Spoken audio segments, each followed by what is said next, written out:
Hello. Hi. Hi, friend. Hi, Joe.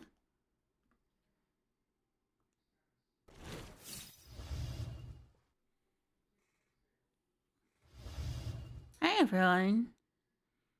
We're just waiting for the ad break to end. Oh, welcome to first stream of this week.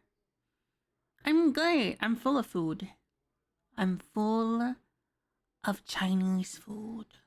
It was very yummy. It was very yummy. It was really fucking good. I gotta tell you, this shit fucking slap. It slaps. Not like orange duck, you fuck. Not like orange duck. I got chicken wings. Got that sticky chicken wings.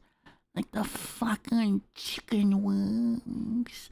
With some special fried rice. It was good. It was good.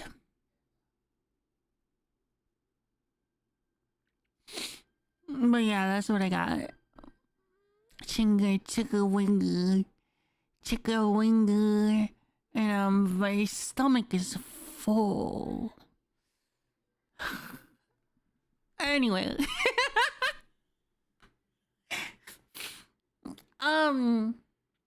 we're gonna be playing a couple of nice games this week. We're gonna get 2 out of the park tonight, because I think 2 out of the park tonight and tomorrow.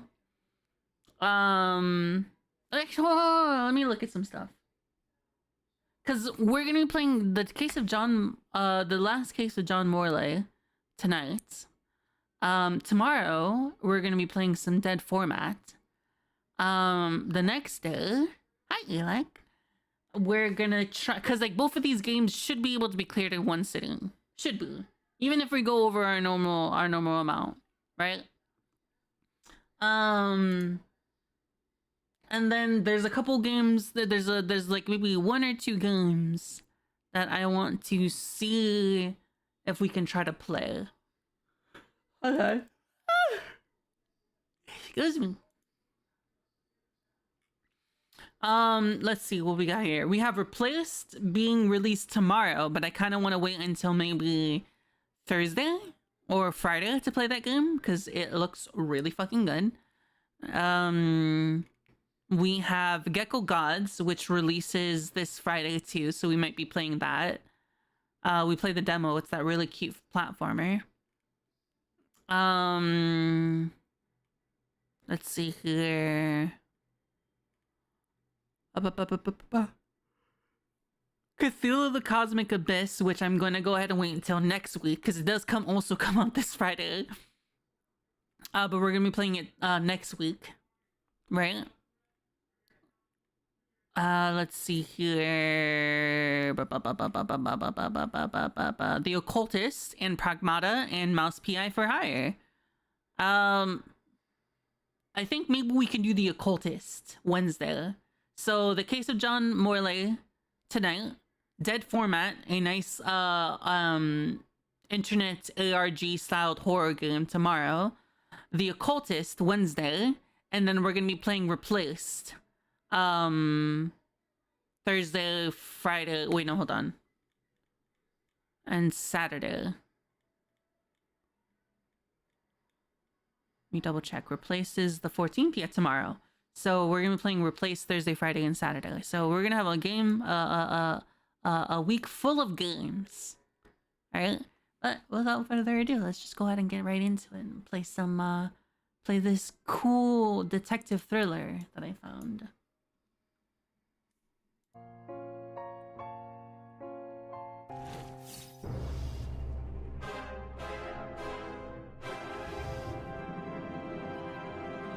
Oh. I have no idea what the fuck that was. Oh, do I have to play with a keyboard and mouse? Alright, cool. Oh wait, no, never mind, hold on. I can play with controller. Is it gonna show up though? If not, then I can just force it to show up. Capture specific window. The last cave to John Morley. Is it Morley or Morley? What do you think? Morley comes out better, but doesn't sound right. You know what I mean?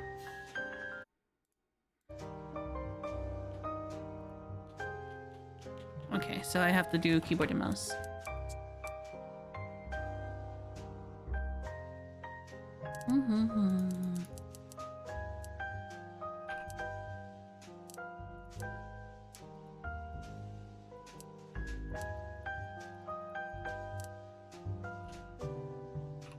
Alright. Everything epic. You guys ready? Let's head into this. I've been told this game could be about anywhere between 2 to 4 hours. So let's see how fast we get through it. If we're not trying to do achievements at the very least, which I don't care.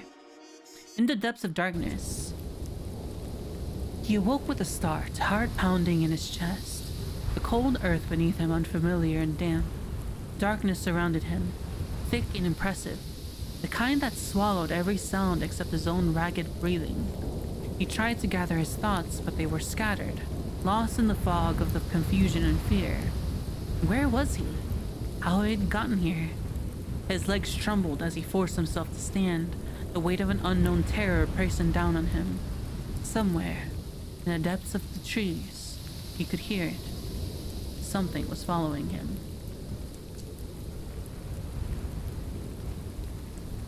Time buries all truth beneath shadow, but the past always has a way of clawing its way back to the surface, demanding to be heard no matter the cost.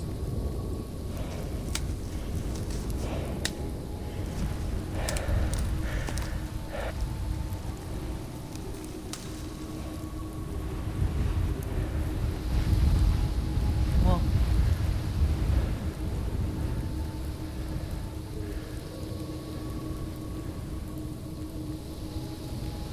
Where am I? Ooh.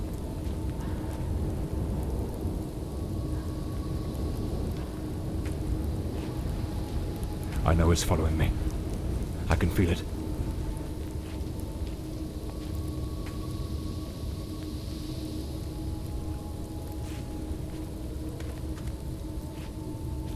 What's following me?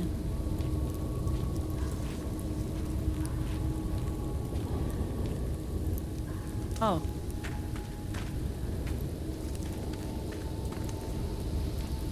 I shouldn't have taken such a risk.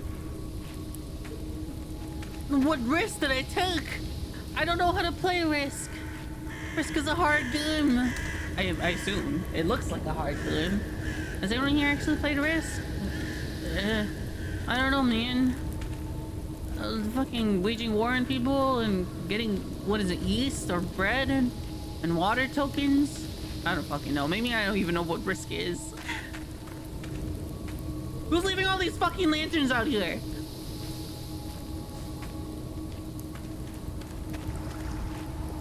Risk? I played a game that was very similar, but not the same. It's coming from the river. The river? That sounds like water. Water means wetness. Wetness means babies. I played it. Huh? What happened? What is it, Anubis? I'm guessing what's going on. Hello? Okay, Anubis.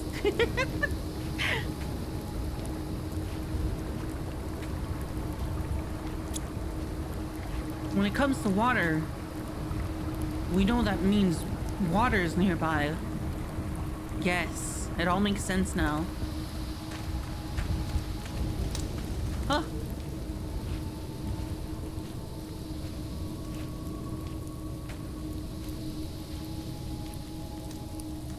If it catches me, it will show no mercy. Who the fuck are we talking about? Why don't I hear anything?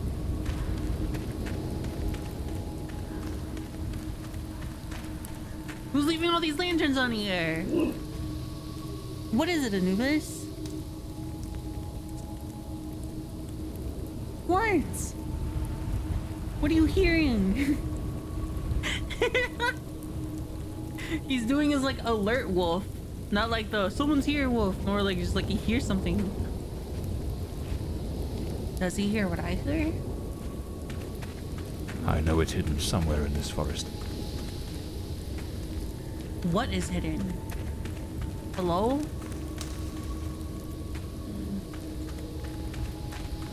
Wolf? I should be able to see I was its light summoned? soon. No. No, the wolf. His wolf. His little wolf thing.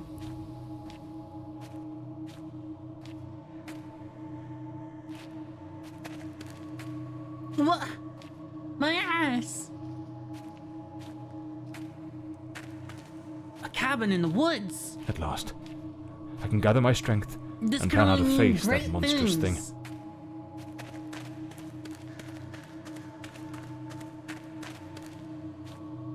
Nothing ever bad happens in a cabin in the woods.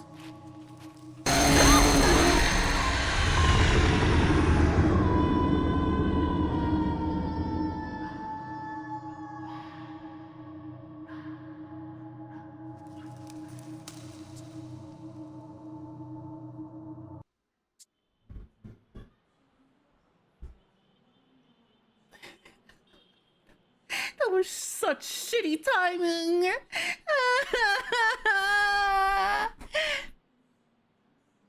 God damn it. Fucking fucker.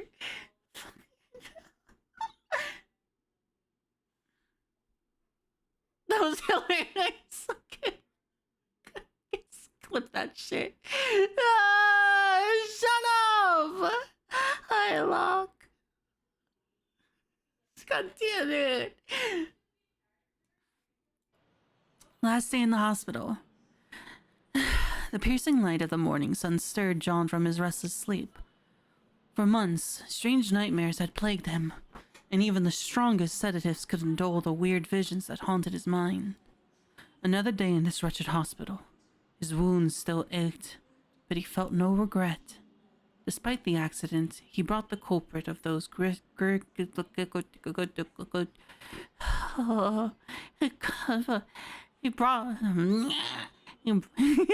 brought the culprit of those ghastly crimes to justice. After all, isn't that the duty of any good private detective? I suppose. The name's John Morley. Morley. Private detective. And today is a momentous day. After enduring the most exquisite tortures at the hands of those blasted nurses, and being pumped full of enough medicine to fell an ox, today I'm finally free. Who would have thought that the case of the Red Shoes murder would end the way it did? A stormy night, soaked to the skin, wrestling that brainless killer on a rooftop. Then a slip and a 5-story plunge. Oh. It appears you're awake at last. We had considerable difficulty rousing you earlier this morning, so I deemed it best to let you rest a while longer. I bring you good news. The latest test results are favourable, and the doctor has authorised your discharge. Why are you talking with so much tongue? Ready to go. I have placed your belongings on the table.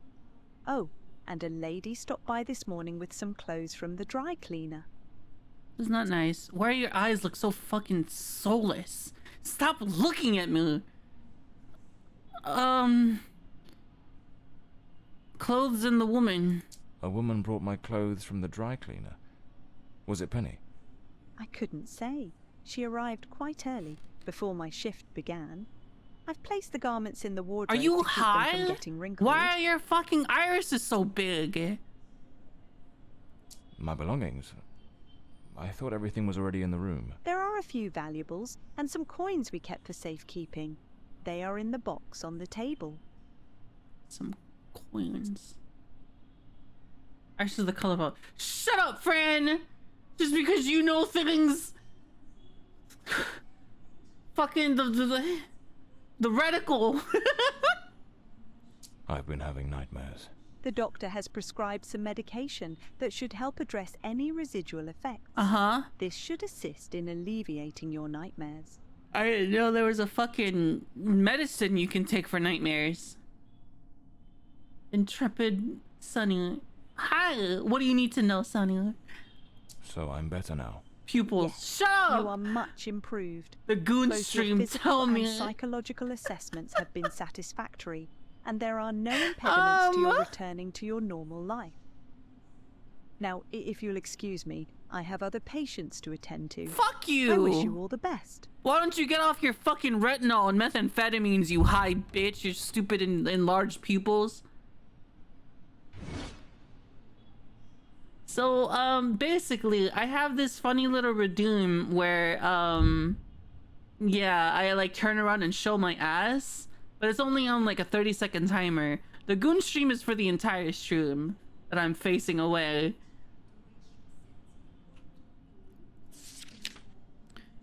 Medical discharge. Patient number 5567, room 27, date 3rd February, 1945. Discharge resolution report intended by Dr. A. Forner. Final review and conclusion. The patient has demonstrated satisfactory improvement in all preoperative objectives. The surgical procedure conducted under protocol ETD-03 has been deemed successful in all respects. Upon completion of final tests and provided that the patient reports feeling physically and mentally prepared, medical discharge is advised. No post-operative complications are anticipated at this time. Continued observation during recovery is recommended to ensure patient stability. The goon stream was my idea. It was. I might need an example. Did I get hit with a stray? Enlarged pupils? Like, are you high? Someone redeem, duck butt cam for Sunny. That's me, the bloodhound Morley.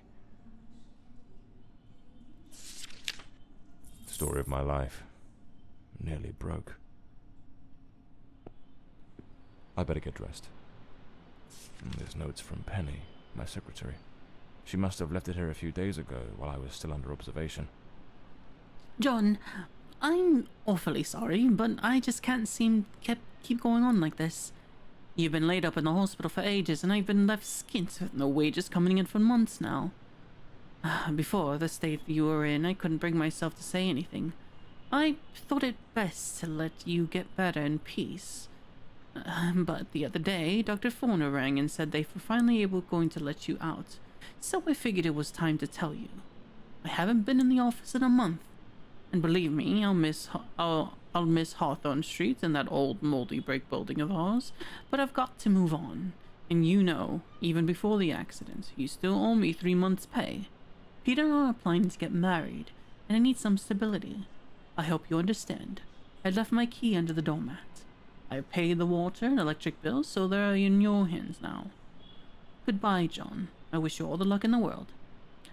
Yes, a few days ago, an older woman came by asking for you. I told her you might need to be back at the office this afternoon. She seemed quite eager to have a word with you. Penny. Damn it, Penny. I don't blame her, though. I'm a Let right me mess. kiss you. I've managed to lose the only 2 things that kept me grounded. Her sound advice, always spot on, and the faint hope that she might dump Peter and give me a chance.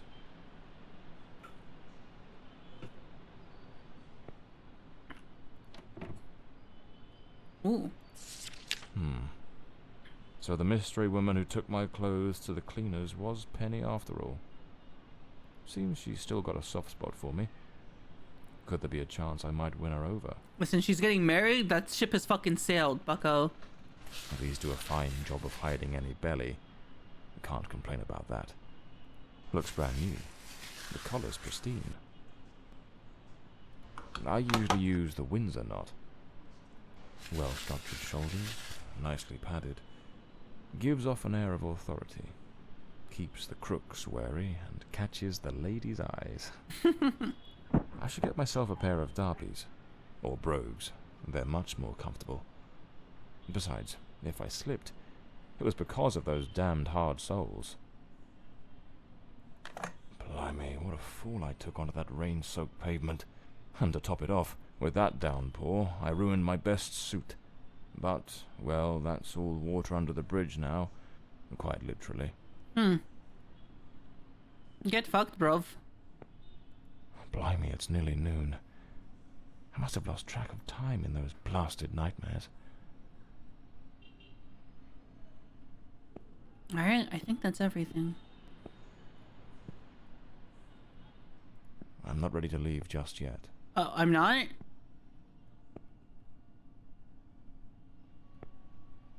Um...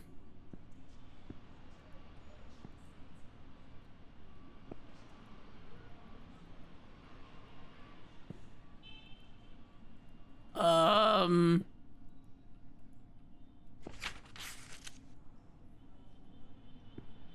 Uh...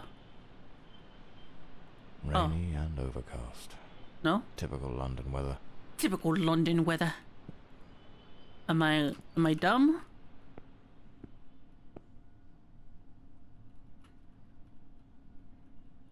Oh. Trench coat There you go. and fedora hat. Every detective's must have. There you go.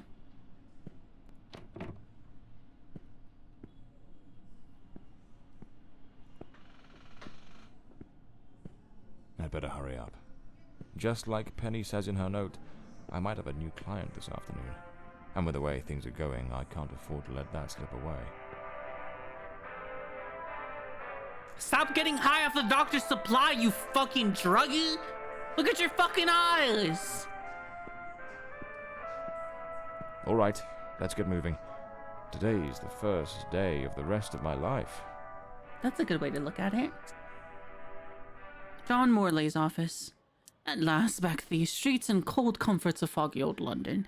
The chimneys filled the air with the familiar tang of coal dust, while the rhythmic hum of the small industries in the Whitechapel, Stepney, and Southwark rang in his ears like a symphony. Soon he'd be seated in his cluttered, dusty office once more, ready for the next case, perhaps finishing off some forgotten bottle of whiskey tucked away in a drawer. I've been informed you don't know what the different parts of the human eye are called. It's alright. Guardian, I still love you. Kogamo-san, shut up, okay? Just because you know things and fucking read books doesn't mean shit! Fuck you!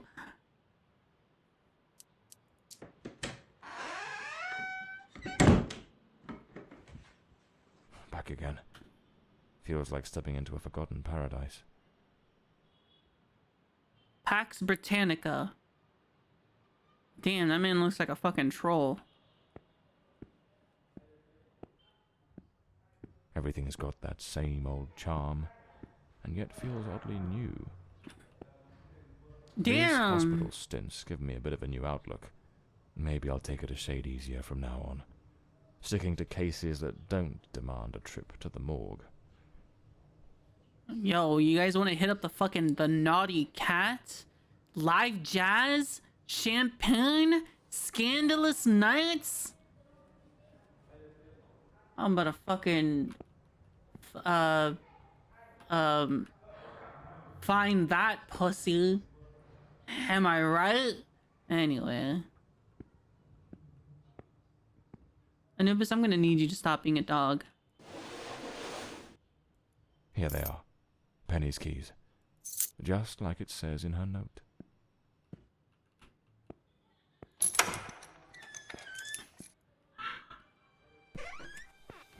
Penny's desk. I ought to give her a ring. Try to sweet talk her into coming back. I don't think that... So this is Peter. That smug grin's got "punch me" written all over it. Bro, stop being such a fucking incel. The murder weapon from the cadaver collector case. Nasty business, that one. The case of the Red Shoes murder. One of the most complicated I've faced. Finally. Case closed.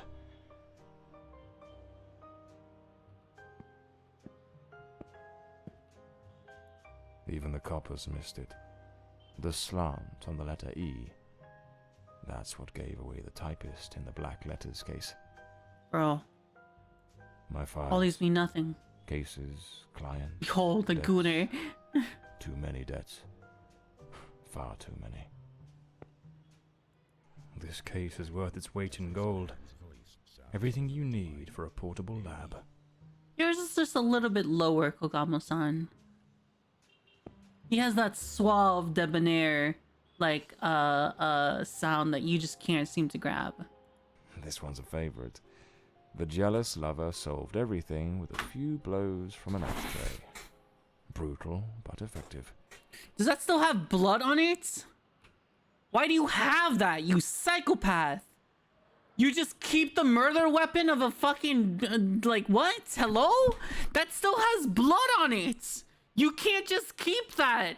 I'm not fucking weird, right? You can't just keep a full-on fucking murder weapon as a keepsake, especially when it still has blood on it. You can't just keep that. John is a psycho. The umbrella with a bullet hole. Souvenir from the marksman case. Nearly lost my hat on that one. My desk, strangely tidy. Normally it's buried under papers, notes, bits of evidence. Penny must have wanted to leave everything spick and span before she walked out on me.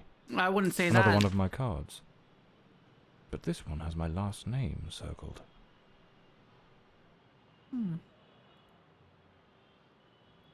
I wouldn't say spick and spam. There's still fucking used cigarettes in an ashtray in there, so.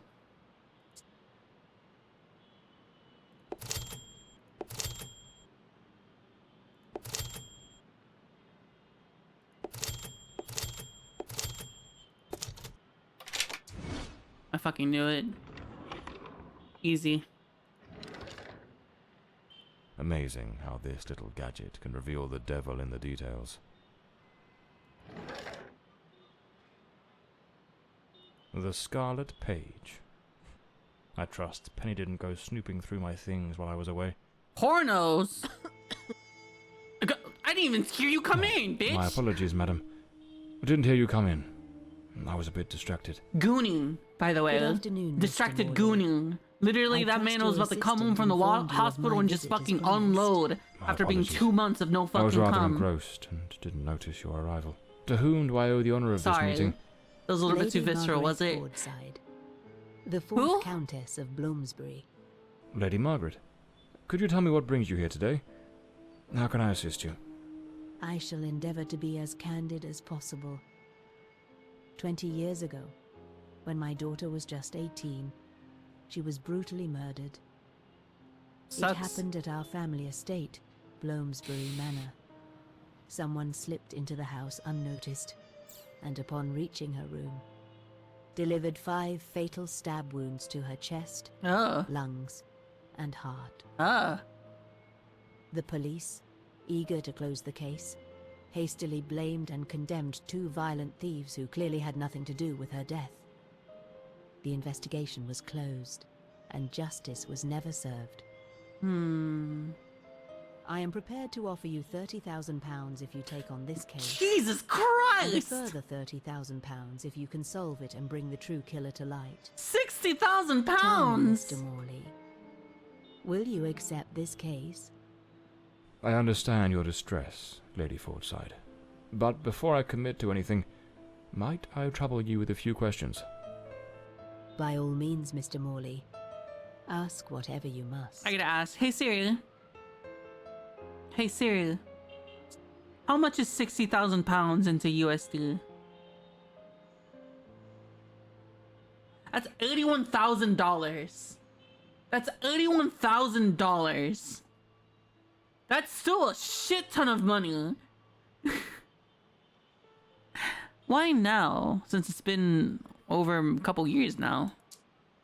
A case that's been cold for 20 years. 20 You years. certainly don't make it easy for me, Lady Margaret. What made you decide to seek out a detective now? For over 2 decades, I've fought tirelessly to have the case reopened. To prove that the real murderer escaped justice. But all in vain. Neither solicitors nor well-meaning police friends, nor even journalists hungry for a dark story have managed to uncover anything. Then one day, I read about your success in solving the case of the Red Shoes killer. Regrettably, I also learned of the unfortunate incident that left you hospitalized with grievous injuries. Okay. On the advice of your secretary, Miss Penny, I waited patiently for your recovery, And now, here I am. I'm a detective of great renown, I'll have you know. I solved the murder of the fucking sneaky duck. Turns out it was Fran the entire time. So tell me about Bloomsbury Manor. Do you still reside there? After Elodie's death, I abandoned the estate. I couldn't bear to remain there, to live within those walls. Even now, when I visit the manor, it still feels as though I can hear her footsteps echoing through the halls, her voice humming that old melody, the delusions of an old woman who has mourned her daughter for far too long, Mr. Morley. No mother should ever I'm have to too bury slick her for you, child. Sue. Should you accept the case, Bloomsbury Manor would likely be the best place to begin the investigation. I shall not impede your work, as I now reside at Bedford Square, in the heart of the city. Oh, okay.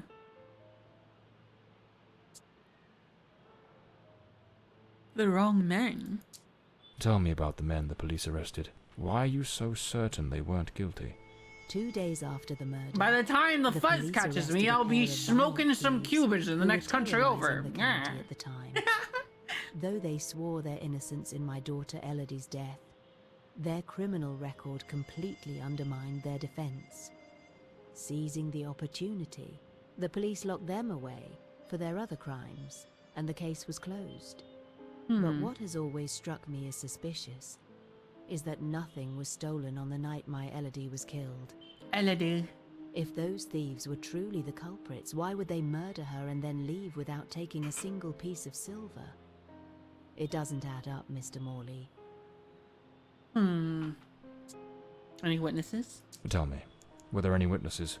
Did anyone see or hear anything? It happened at midnight. The house was practically empty at the time, with only a few servants and a guest who was sleeping in the west wing. I was the only one who might have heard something, as my room was next to hers. Unfortunately, I had taken a sleeping draught and fell into a deep slumber. It is a decision I shall regret for the rest of my days. Well, I believe I have all the information I need to get started. I accept the case, and will begin the investigation immediately.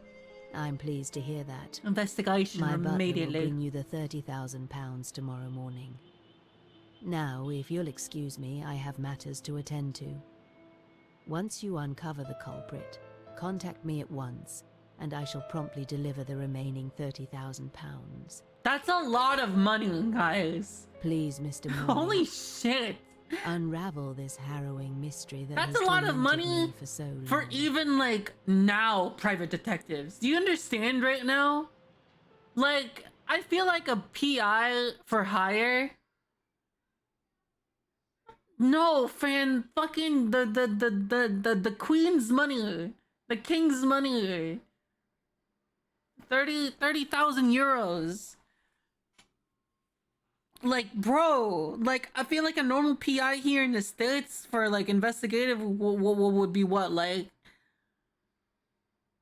God damn it, yeah, that much money weighs a lot. Shadows from the past. The visit from the Countess Margaret Fortside was just what John needed. A case with all the right ingredients to stir her detective instincts. An unsolved murder from 20 years ago, abandoned by the police and their incompetence, and a generous reward waiting at the end. What more could a man want on his first day back?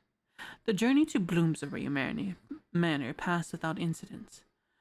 Though the rough, neglected road, ravaged by years of rain and wind, made for an uncomfortable ride. He arrived under the cover of night. The place was quiet, like the ruins of an old tomb, forgotten and forsaken. Me when I troll for rage bait, as kids know, as they call it, my local VTuber.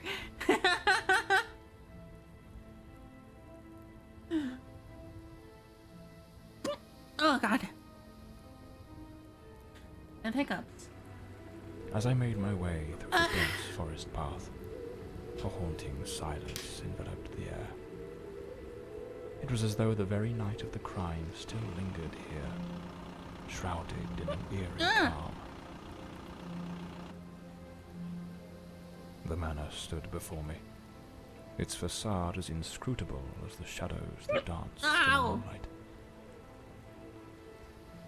Every step I took felt like a step deeper into the heart of a mystery that refused to be forgotten.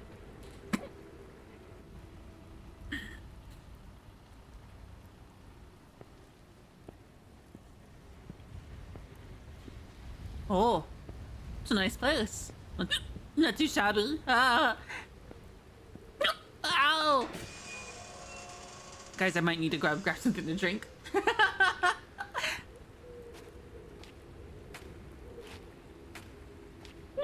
Ow!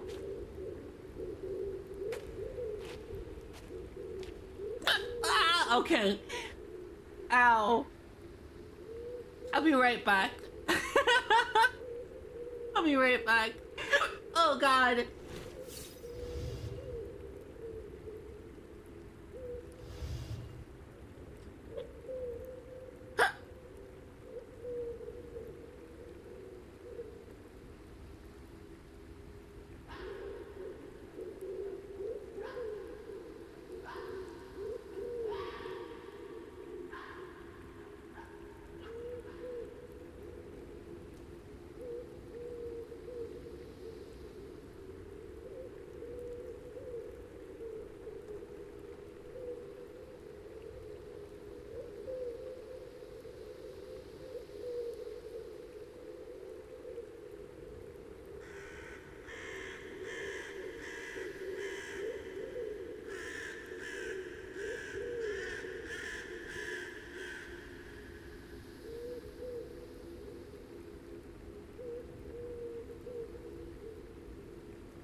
Okay, I'm back. The hiccups are gone and I have something to drink.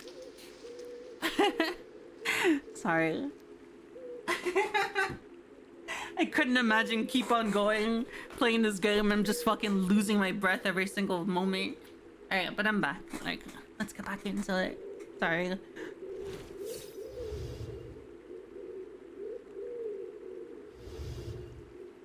Thank you.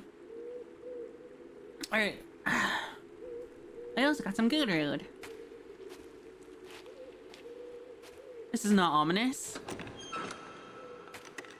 I was told this is a mystery thriller, not a horror, so I'm not too scared. The stillness feels heavy. Did that just lock Like behind it's me? hiding something.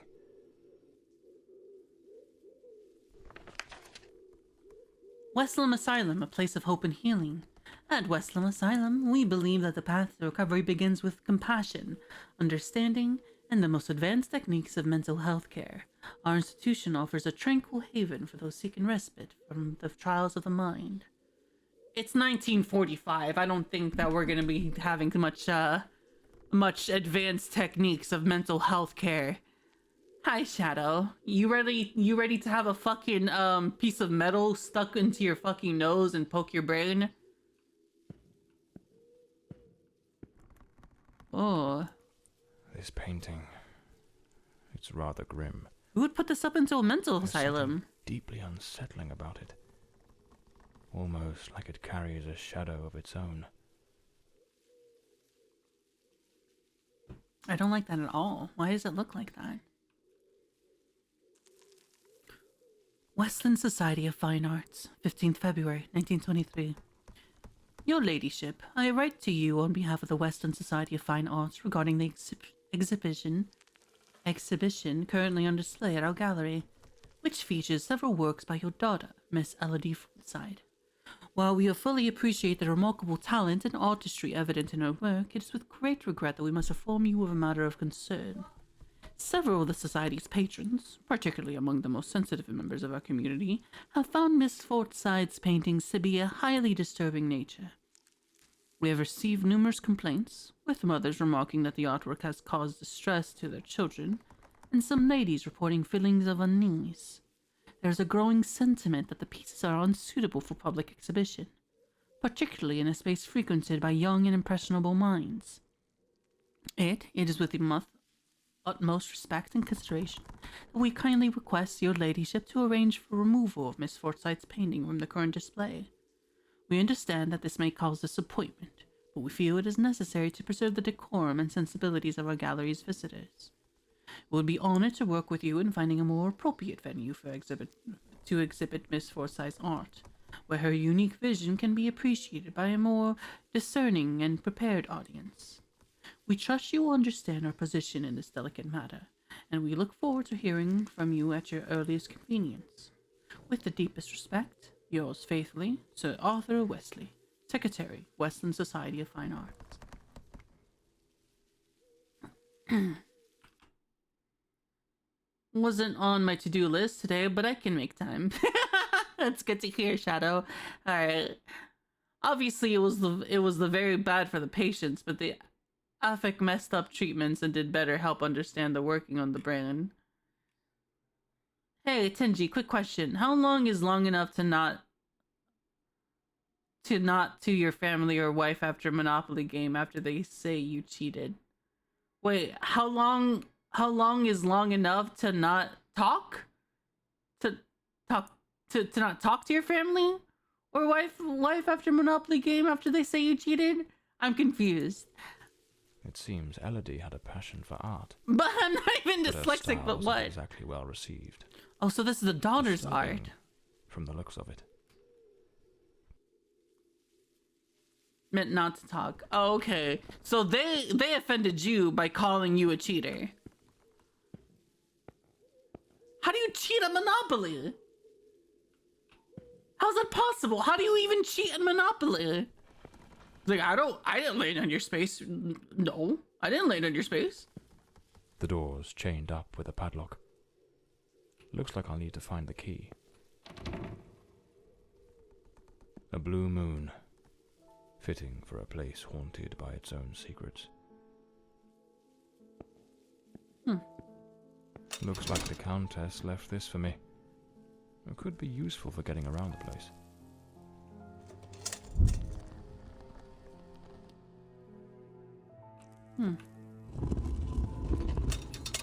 Oh.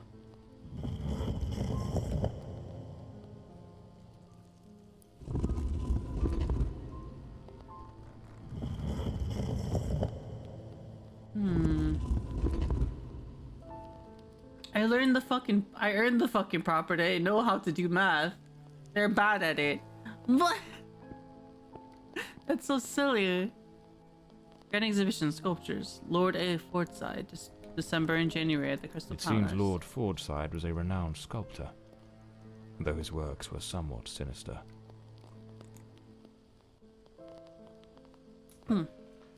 Alright.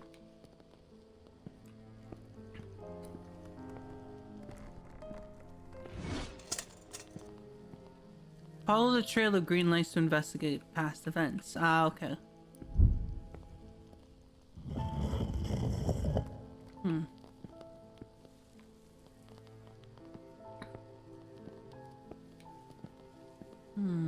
Left in a hurry?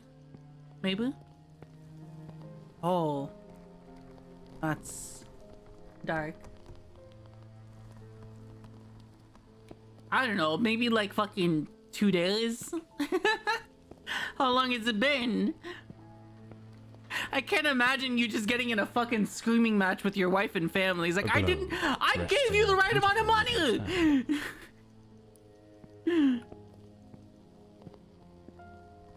Looks like this is the Fordside family book, showing some of their ancestors. Move the cursor at the edge of the screen to go back. Okay.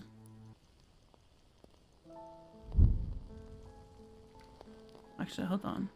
Sir Alaric Fordside, an astronomer and romantic who saw in the stars metaphors for his loneliness. In 1942, during a total eclipse, he swore that the diamond ring around the moon was the spirit of his wife, Eleanor, who had died giving birth. From that moment on, his telescope never ceased to aim at the sun, seeking to capture that eternal moment. Lady Eleanor Fordside. Shrapnel scar on her cheek, hands hardened by the iron and mud of Balaclava. Amid the roar of Sirmian's cannons, her silver medical kit, now stained with gunpowder and memory, held not only wounds, but the hidden truth behind a colonel's death. They say she swore to protect that secret, and that oath still lingers within these walls. Oh, wow. So she was a combat medic. Isn't that nice?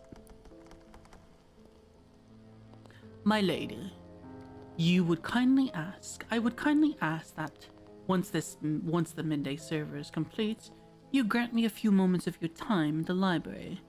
Joan Merver, your housekeeper. So, the housekeeper left a note for the Countess, asking her to meet here on the day of the murder. I wonder what truly happened during that encounter. Very well. Let's piece the events together, step by step. We almost fought in Uno. That's funny.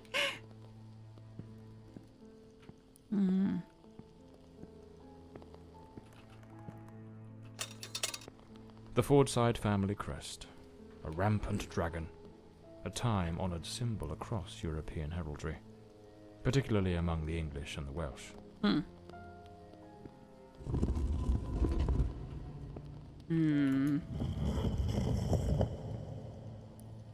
Strange little puzzle.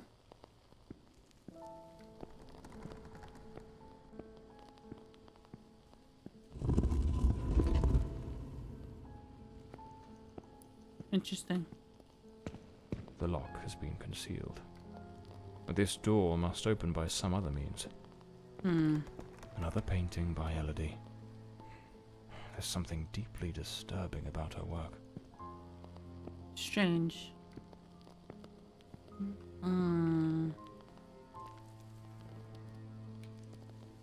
Ah. An empty envelope. Did the housekeeper hand the Countess a letter? Lipstick stains. Same shade the Countess wore when she visited my office.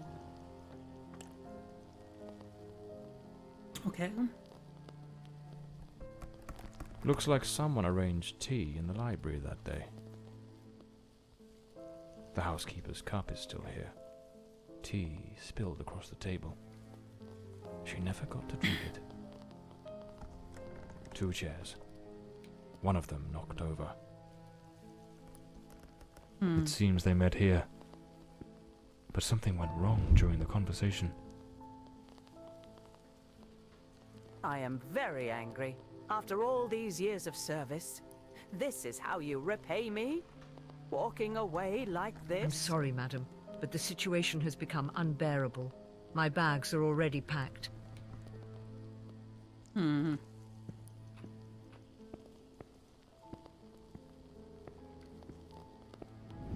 The Countess threw the housekeeper out in a fit of rage. In her haste, the housekeeper forgot one of her bags. What was it that unsettled the housekeeper enough to abandon her post so suddenly? We stopped talking 6 hours ago, but most of us want to get food. Oh, okay. I thought this happened like literally a couple days ago, and then like it's been a week since you talked to your wife after she accused you of cheating in Monopoly. It was far too grisly.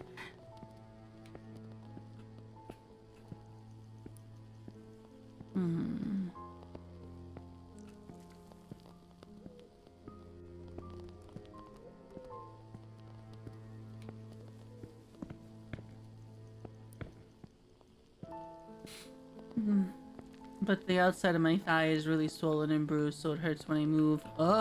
Did something fall on it? Lady Fortside, still seething, burned something in the fireplace. Damn, ouch. I'm sorry.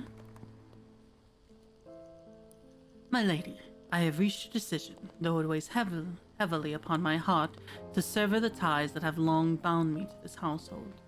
Since the reign of King Williams IV, my family had served Bloomsbury with unwavering loyalty and steadfastness, marked by discretion and a faithful execution of our duties. However, there are limits to all things, and as of late, this house has been frequented by certain individuals whose presence is wholly at odds with the principles to which my lineage is so devoted. It is no coincidence that our family motto is Oblatus, signifying something offered or consecrated. We are vassals of an ideal, the custodians of the most deep-rooted traditions, and the bastion of the eternal values of our nation. This house has forsaken all of this, and you well know reason why. Please do not concern yourself. I, too, understand why you have allowed this. Rest assured, I do not judge you harshly, just as I hope you will understand my reasons. As my family says, Fausta, best wishes. Joanne Merver, housekeeper of Bloomsbury Manor. The housekeeper resigned. Seems something, or someone, troubled her greatly. Enough to break the long-standing family tradition tying her to this place.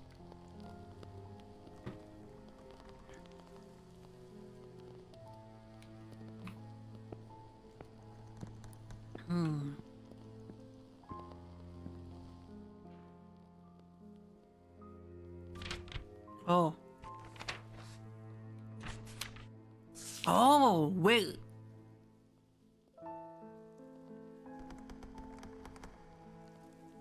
The moment his telescope never ceased to aim at the sun. There she swore to protect that secret, and it also lingers within these walls. Hands hardened by the iron and mud of balaclava. That doesn't assume gunpowder. Okay. Lord Cedric Fortside, a man with prominent nose and a wandering soul, whose steps traced paths where only blank maps had once lain. Cartographer to Queen Victoria, he devoted his life to naming the unnameable, jungles that swallowed expeditions, rivers that erased borders, and villages whose names only he remembered. His globe, now cracked by time and at the salt of 1,000 seas, bears between his meridians and scars of a man who preferred to get lost rather than return. Lady Isolde Fortside, a pianist with ethereal hands and a drowned heart. After losing her beloved in the wreck of the SS Meridian, her nocturnes became unnamed requiems. Her final composition, Elegy in Blue, rests on the ebony music stand in the library. Its notes sketch waves that never kiss the shore, and its pauses echo the silence of a ring never given. I have an idea. I have an idea. I have an idea. I have an idea. I have an idea.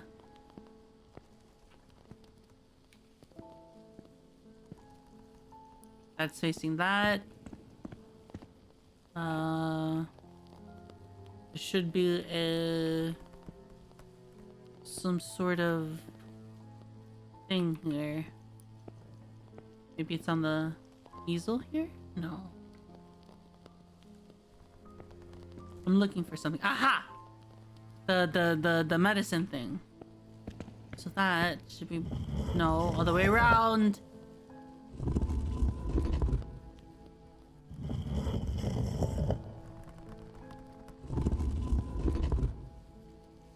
There we go. Facing that. Your big ass nose facing the globe. And then you facing your telescope. Wait, no, that's not. No, this is your globe.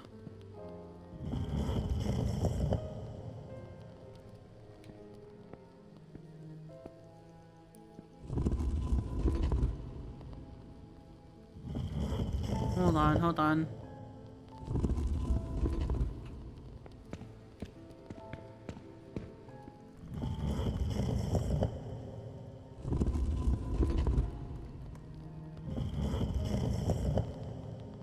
One more. There you go.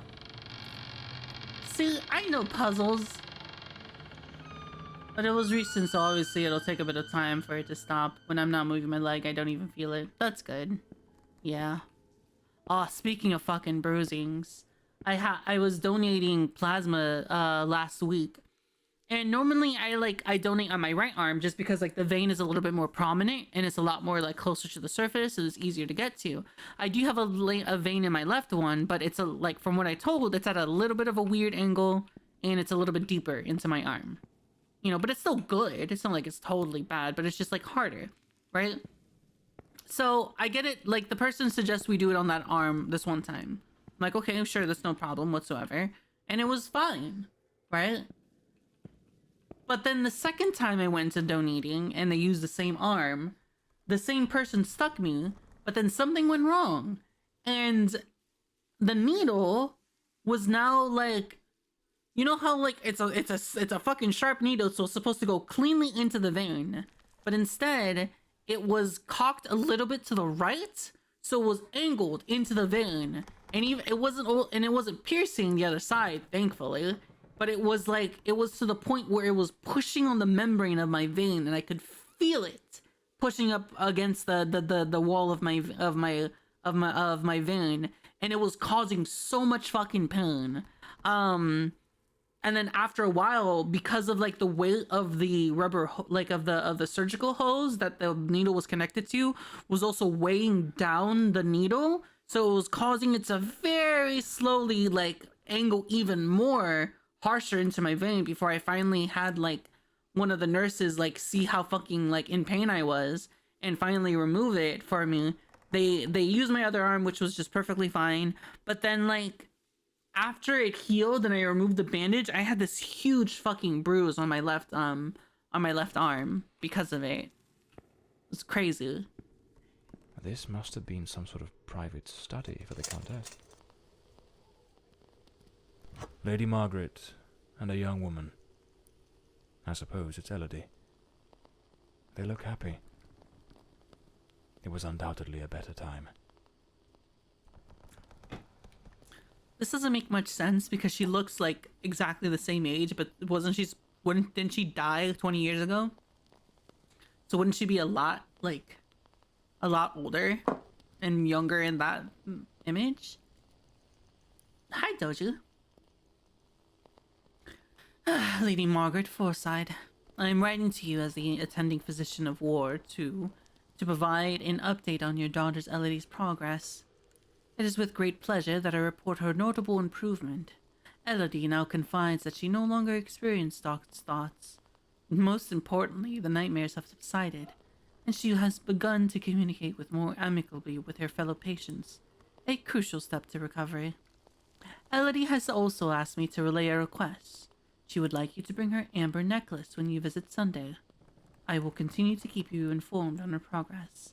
Respectfully, Dr. Mulder, Chief Psychiatrist, Westlam Asylum. Elodie was committed to a psychiatric facility, but she supposedly recovered from whatever ailed her. A British passport. Lord Fordside was undoubtedly a man of the world.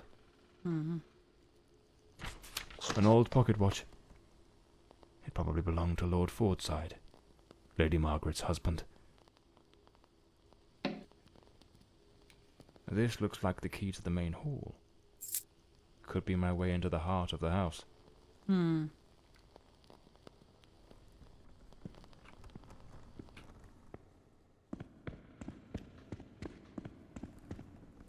Alright, let's go. Oh. Bitch has a whole ass fucking tree in their house? That's awesome.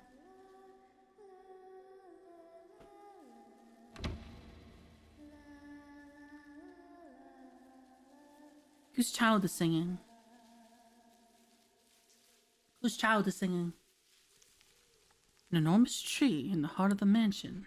This place is no ordinary house.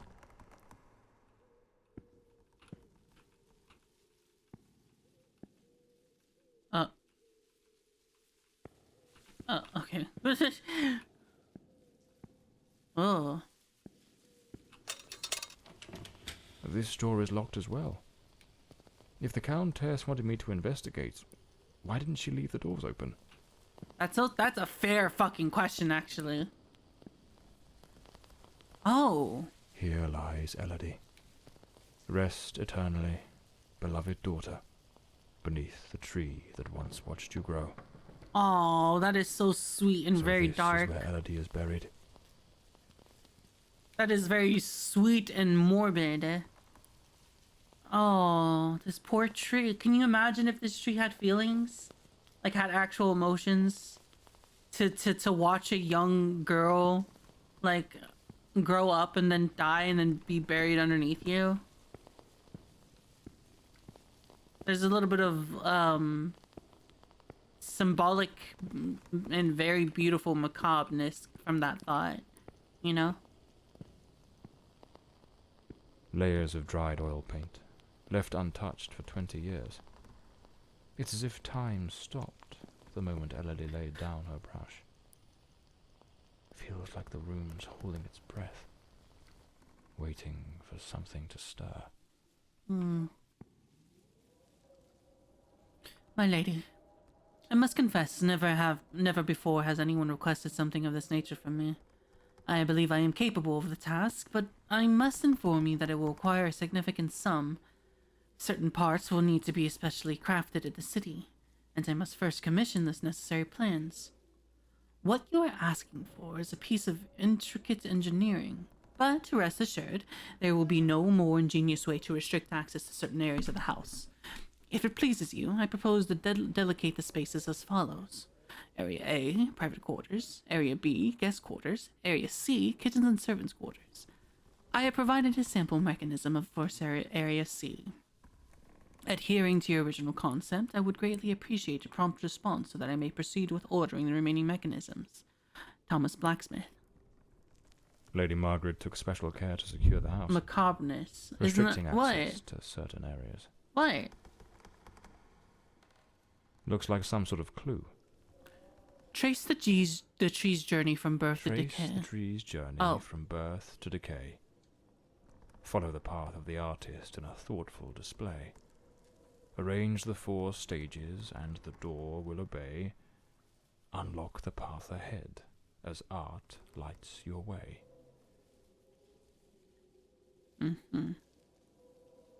Drawing and dining room.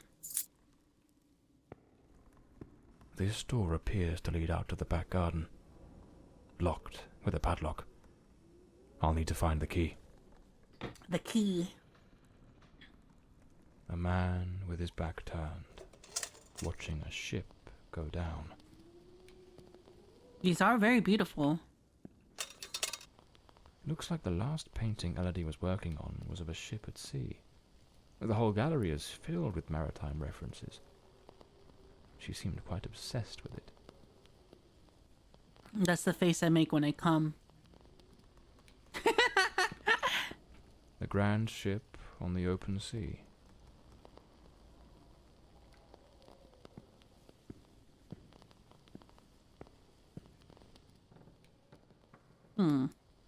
Padlock.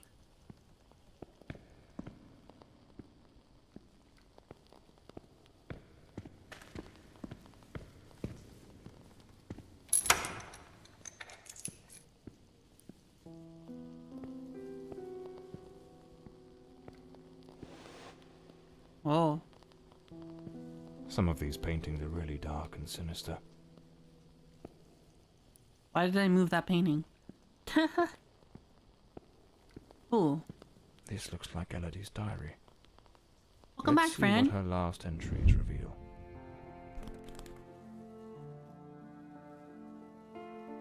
I'm absolutely over the moon. Walter has written to say he is coming. I met him at the Western Sanatorium, and we have grown so very close. He was there recovering from the trauma of a shipwreck, where he tragically lost his companions. By sheer luck, he was rescued, but not before spending an entire year on an island living amongst the natives. He truly is an adventurer. That sounds like a fucking lie, miss. That sounds like that bitch is fucking straight up lying to you. Oh my god, that's dark.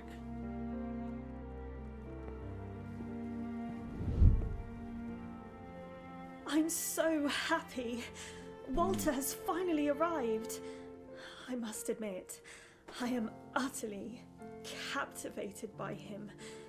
I invited him to visit, and he gave me his word he wouldn't fail to come as soon as he was able to leave. And now he's finally here. I can scarcely contain my joy. It feels as though all the darkness has faded away. Uh-oh.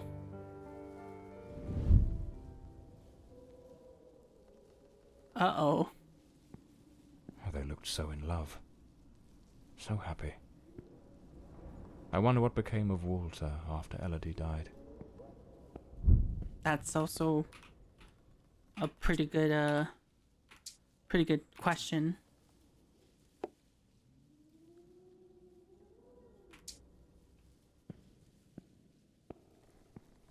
A young woman screaming in the middle of the darkness. That honestly, despite it looking macabre, that's a really nice painting. I'd have that in my room. I'd have that in my living room. That's really nice. I like it. Why am I doing that?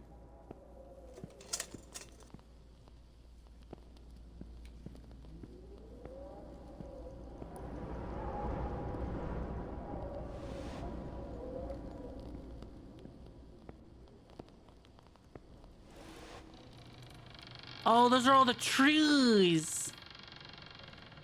Those are all the trees. I was literally just fucking pressing buttons. That was not actually a puzzle. That was just me pressing buttons. Amazing. Those poor souls. Tragedy seems to have cast a long shadow over this family. Damn it, it's not here. It's simply not here. This must be the Countess's handwriting. What was she searching for? No idea. Looks like a commercial seaman's yearbook. Wall listing opposite your ships and their bed. crews. It's open to the pages. Just having a under fucking S. dark screaming woman at the edge of my bed.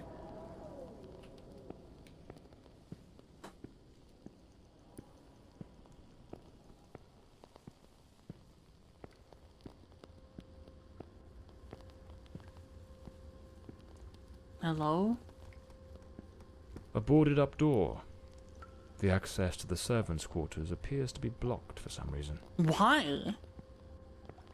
What the fuck? Something definitely happened here. Was it a struggle? I fucking hope not. Some of these tools have been bent, likely trampled over. What's happening? It looks like this vase was shattered. Not just dropped, but smashed with intent. What, did the fucking asylum people, like, break out or something? A crowbar. Interesting.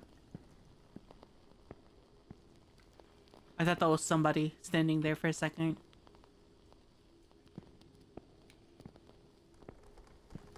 A silver knife is missing, and it's nowhere to be found. Likely taken by the same person who caused all this destruction. Interesting. Ha! Jesus! Looks like the crowbar is broken. Yeah, from how fast you fucking used it. You monster. A good way to motivate the staff. Excellence in housework. English servant. Amazing. Yeah, that makes me want to work. A backgammon board. One of the oldest board games. Is it really? How does one play backgammon? It looked interesting whenever I saw people play it. Miss Marva apparently knew her way around the tarot. What a dreadful spread. And what a chilling omen it revealed. Evil approaches. It will bring death, and lay ruin to the house and all who dwell within. Huh. That's unfortunate. What's this? Is that blood? Area B. Ah, 34982. 34982. 34982. 34982. 34982. Huh?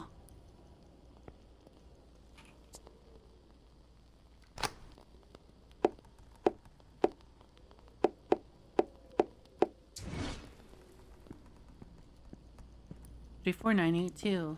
34982.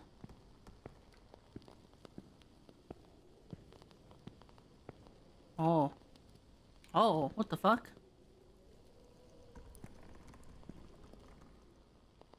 A doll pierced with an awl. A warning?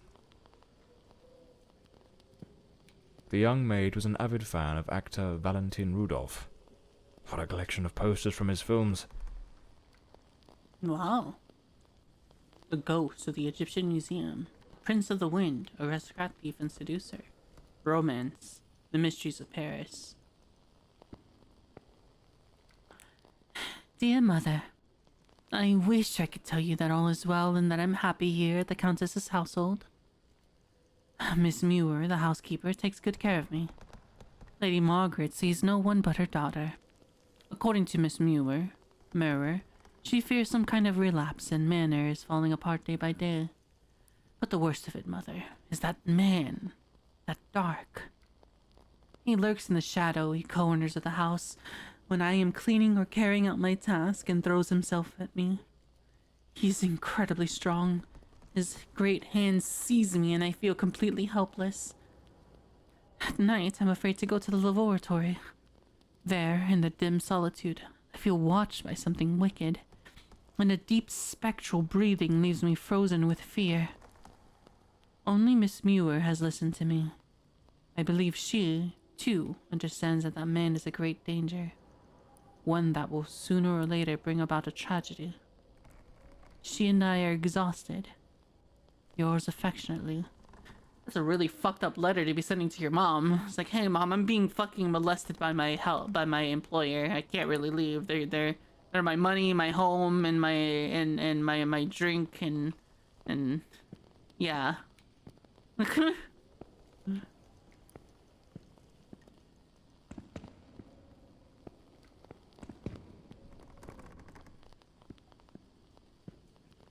No doubt.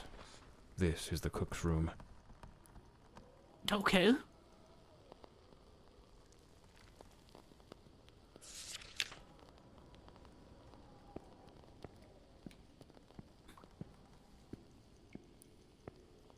fuck is going on? Lady Margaret, after the death of her daughter, dismissed the staff and left the mansion. Following the funeral of her beloved daughter, Elodie, you are kindly requested to proceed to the main hall of the estates, where you shall each receive a payment equal to 3 months' wages. With this gesture, your service to this household shall come to an end. Lady Fordside extends her deepest gratitude for your loyalty and devoted service. Well, at least she fucking, you know, gave the people their fair, you know, severance, you know?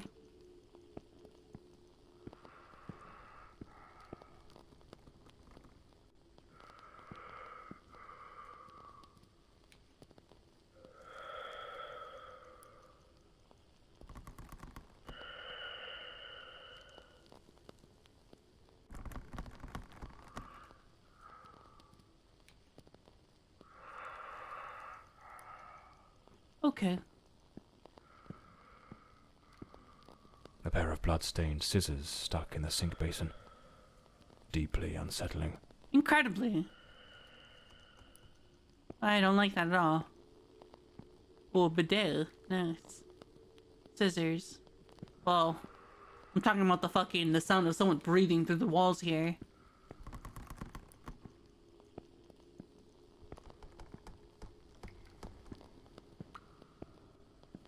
Jesus, this game is really dark.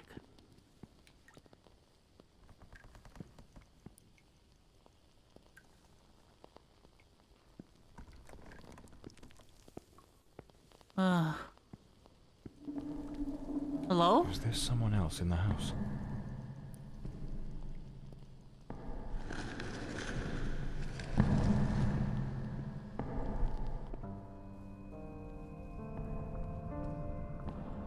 Uh-oh.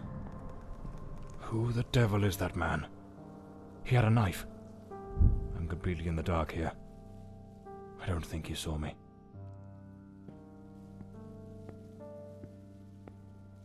Do I run?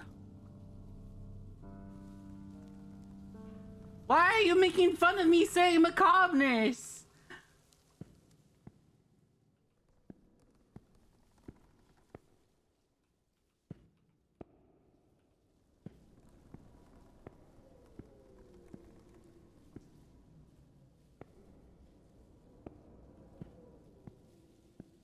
Macabre. Macabre?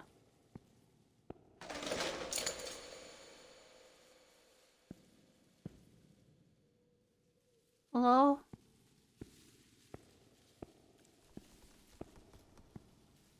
Macabreness? Good macabre?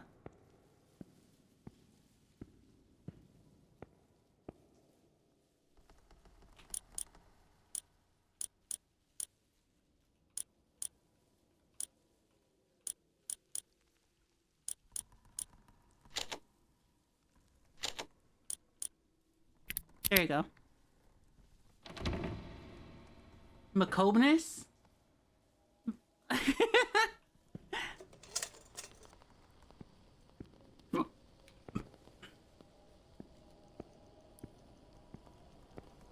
Another boarded up door. The question is, Well, hi, was it Tracy. sealed before the murder? Macabre and macabre. Shut up! I'm good. I'm solving a murder. And this is being a little more horror than I thought it would be. I thought this was gonna be mystery thriller. This must be Walter Brandon's room. Walter Brandon's. That's Jeebus. A compass and a sextant. Tools of a sailor. The diary of Walter Brandon. Perhaps it holds some clues about who he was, and what his involvement in this case might be. Sitting at my home macabre, and by it. The fuck?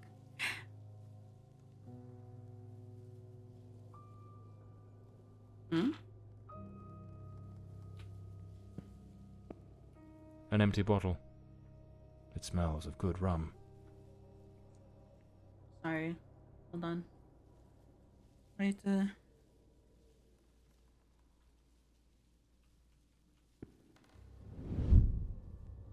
I am terrified that man has found me.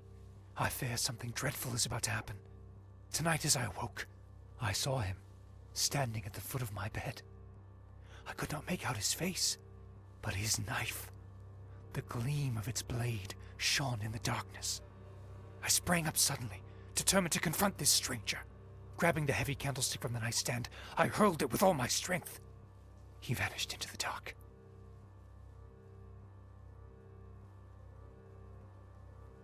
Oh.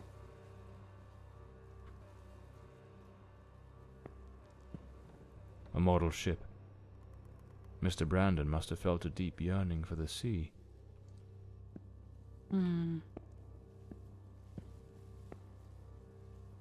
Oh.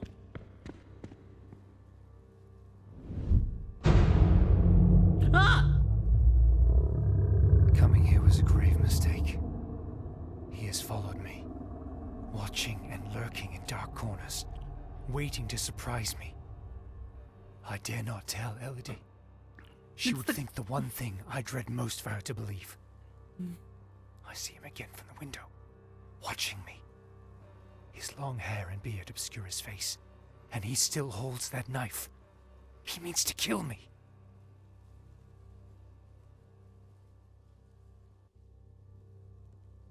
Oh, Jesus, fuck! Fuck you!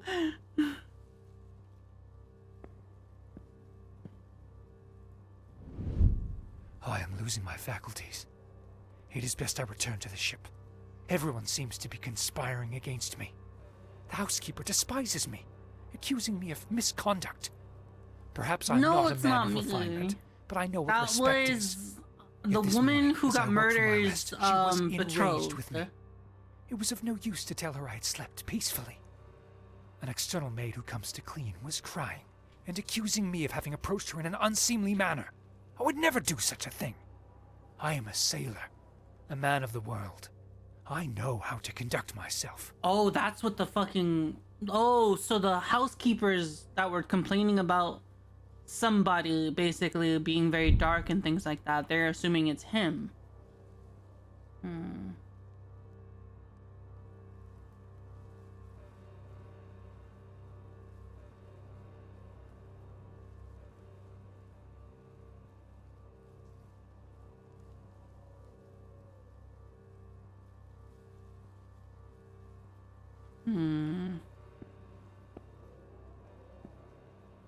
Well, no, I don't think he wants revenge. I think either he is going insane, or there is someone actually. The last entry in the diary, dated the very night of the murder. My beloved Elodie, why can you not believe this poor sailor who only wishes to love you? I have left everything behind. My ship, the sea, all my world, just to be by your side as you asked me to. Damn it. I can hear the man with the knife coming up the stairs from the hall. I need to hide. Walter was terrified. What in the devil was happening here? It seems this trunk was all Walter owned. I should take a look at it. I thought he was gonna be in there.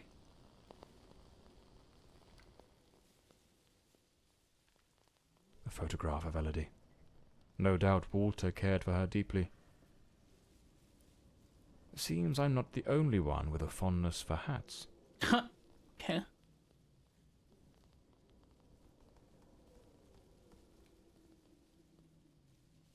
Looks like the key to the back garden. I better head back to the staircase gallery. Pretty sure I saw a door to the outside there. What if he killed her? That's what I'm saying. So, from what I understand, right, the mom, the daughter who's an artist died 20 years ago. The mom, like, believes that no one was, the people who got arrested were not the actual people who murdered her daughter. And she believes, even after 20 years and, like, trying their hardest to get people to understand that that's not who killed her, whoever they arrested. Now that we're inside the house, we're seeing that the housekeepers, and some of even the head housekeepers feel the need to leave because of this dark being that has taken hold of the family for whatever fucking reason.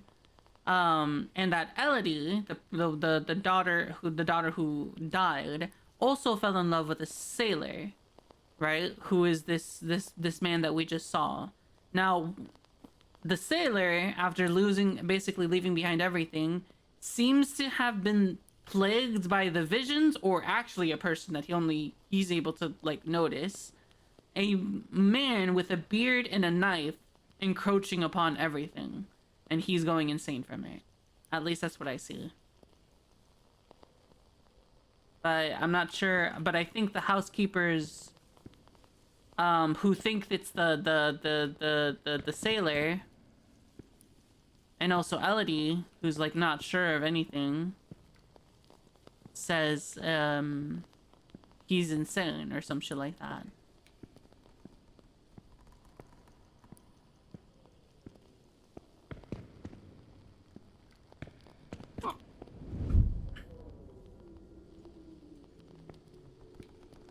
The killer likely fled through the rear door of the house.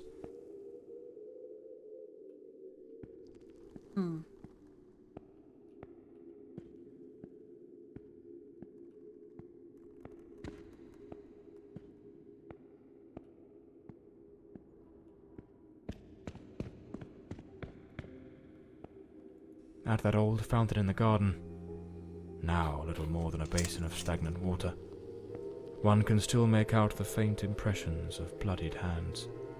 It seems almost certain the killer stopped here, in a hurried attempt to wash away some of the blood spattered across his body.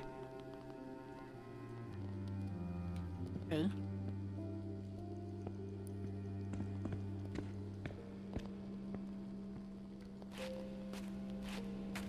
Oh, that's my footsteps. It sounded like it was behind me instead. Here's the missing kitchen knife. Undoubtedly the murder weapon. How has this been here for 20 years? How are these bloodstains still fresh after 20 years?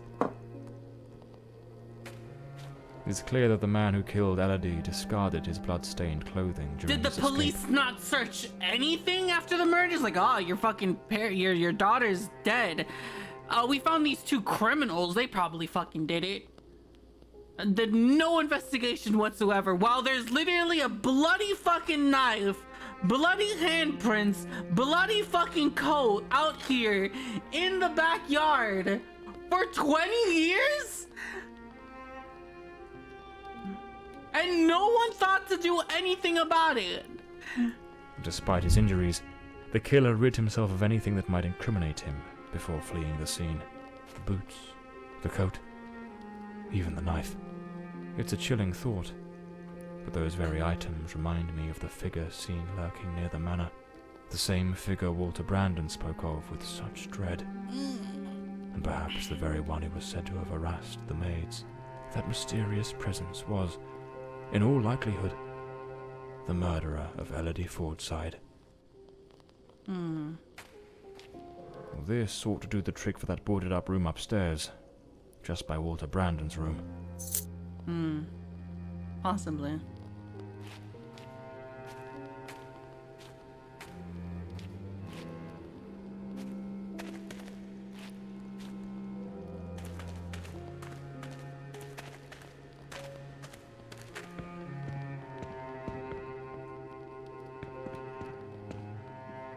The gate still bears the macabre traces of that old tragedy. It is macabre. Like a silent witness, pointing to the path taken by that murderous beast as he fled.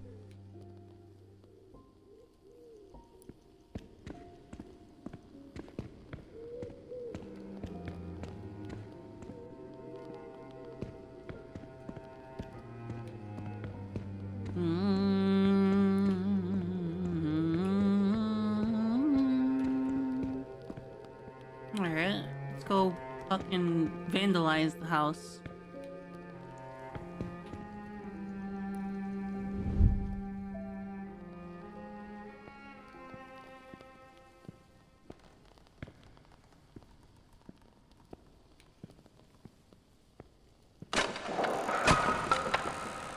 Oh. To this day, 3 years since his disappearance, I'm still catching myself entering this room, expecting to find him there. Exhausted, yet sleepless. Laboring without pause. Shut away for days on end without food or rest.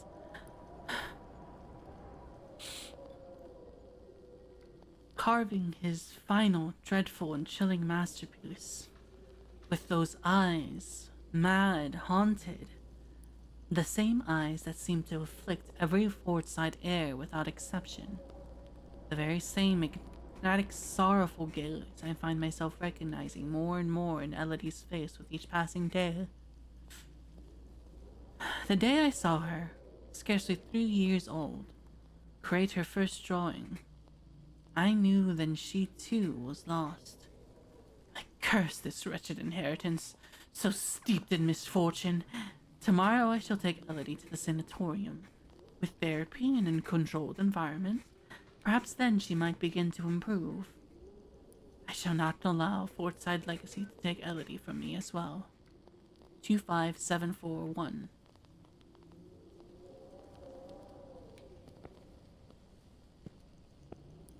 Unlabeled liquor bottles. The damp and the passing years have likely worn away whatever once marked them. There's a distinct scent of wormwood, the plant at the heart of absinthe. Thujone, its active compound, could provoke hallucinations. Visions said to come straight from the goddess Artemis herself. 25741. A sharpening wheel. Lord Fordside likely crafted his own chisels. Okay. Oh, that's kind of pretty. Lord Fordside was a gifted artist, no doubt, but his work betrayed a dark and tormented soul. This unfinished fallen angel stirs in me a curious sense of unease, almost repulsion. I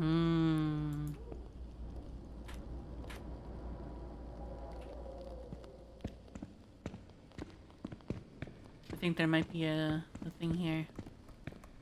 Yep.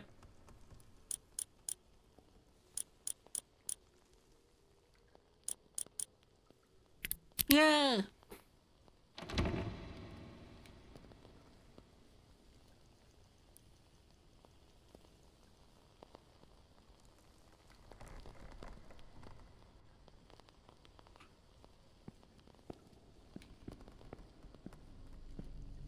Where are we going? The door is locked. I'll need to find the key. Oh. Hello? Him again. Who the bloody hell are you?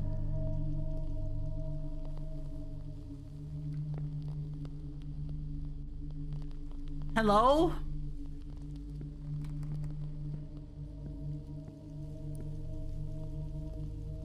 It's fucked up. This room looks like it belongs to a woman. Lady Margaret, perhaps? Perhaps. Me. For about 10-15 minutes. I'm also be right back. I'm gonna go piss girl. Be right back, guys.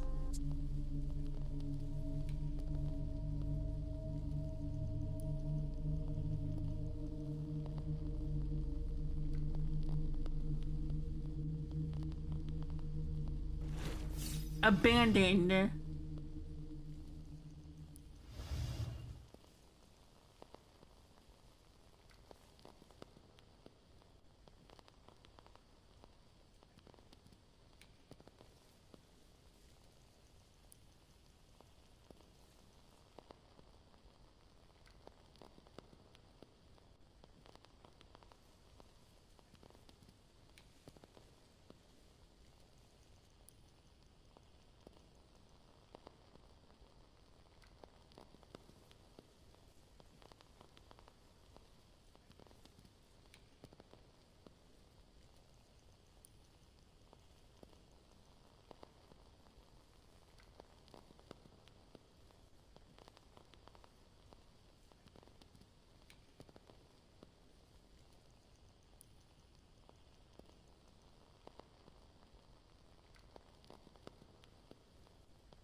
guys. Hello. Hello, hello. Hello, hello. Sorry, I had to grab something. Welcome back. Hi. How long was I gone? I lost track of time.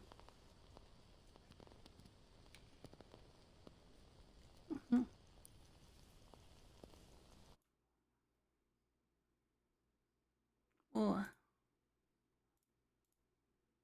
Hold on. Ah, rip. Oops.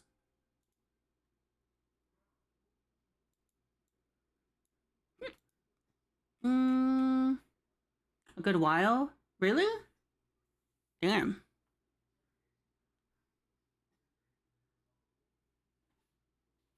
How long is a good while, honestly? I lost track of time. Where's my glasses?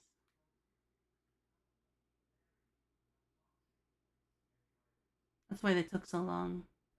15, 20 minutes? Oh, okay. Thank you.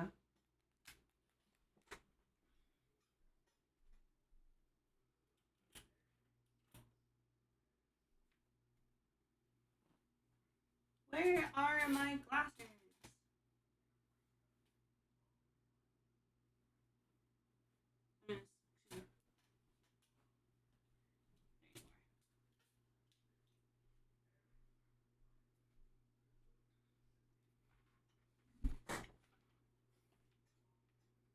Fucking... My cousin is over, right? So after we went to go fucking piss girl, I went to go grab some like more drinks, and then we started talking, and then I kind of forgot. I was like, oh shit. Oops. I have a stream. I hate my ADHD brain.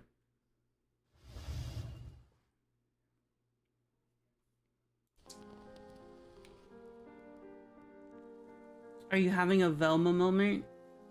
Explain to me what is a Velma moment? Spending time with finally sort of parasocial strangers on the interwebs. I'm sorry.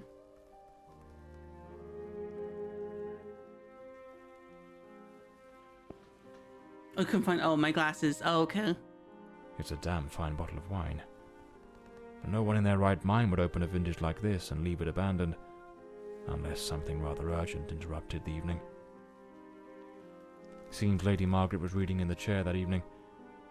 The book's still open, right where she left it.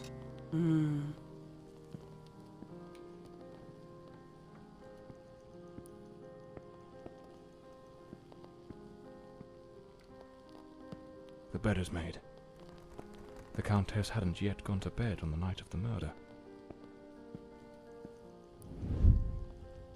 This is a nightmare. I am deeply concerned for Elodie. The housekeeper has long been warning me about Walter. I have made some inquiries, and nothing is as it seems. Elodie remains blissfully happy with him in the house. I am at my wit's end. Since her return from the sanatorium, she has been positively radiant, a true beacon of light. They go out together and seem to have a splendid time. He appears very close to her. This is in stark contrast to the picture painted by the housekeeper, which is a complete contradiction. Yeah, so the housekeepers are basically telling her that Walter is a fucking fiend. Right? But... Weird.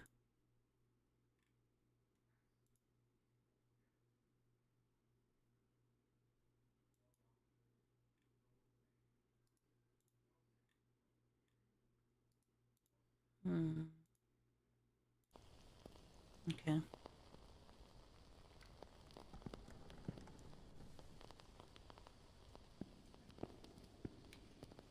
Oh. Last night I heard him scream. He seemed to be in the throes of a panic attack. I approached on tiptoe to the guest quarters, and then suddenly I was struck with terror. An insane, maniacal laughter echoed through the night. It did not sound like him. The following morning, Walter and Elodie went out to sail on the pond. everything appeared normal, and he was the most charming he has ever been. He might be going insane. He might have gone insane. Or something. I should finish gathering all the clues from the Countess's room before exploring other parts of the house. I see. Something made of glass has shattered here. Oh. Oh my god, what is that noise? It's coming from Elodie's room.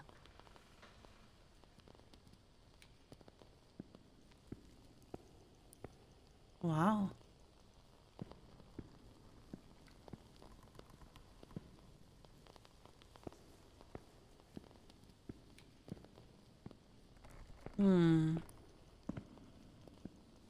Ah, I see.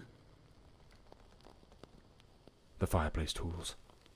All knocked over on the Yeah, floor. detective games are cool. And unless my eyes deceive me, the poker appears to be missing. Oh my god, Elodie! Lady Margaret, quite agitated, grabbed the fireplace poker and rushed toward Elodie's room.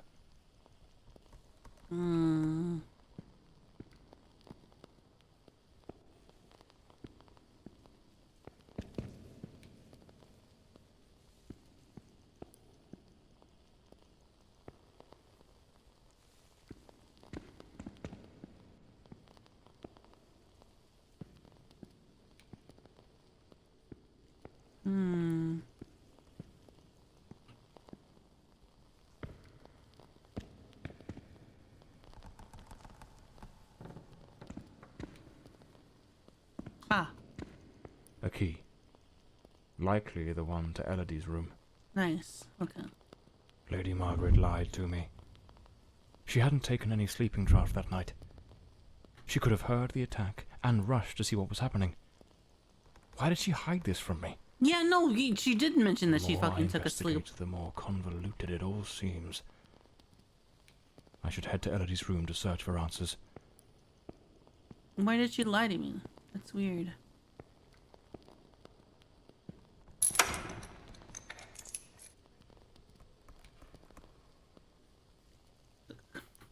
Stop posting random links into the chat!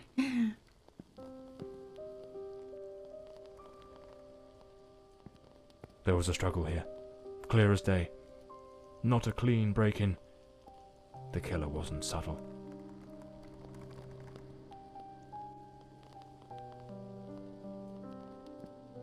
A rag doll, tossed on the floor. I'd wager it used to sit neatly on the bed. Either it was knocked over in the scuffle, or perhaps Elodie dropped it herself in the panic. Photograph of Elodie Fordside and Walter Brandon. If my memory serves me right, looks like it was taken at Westland Asylum.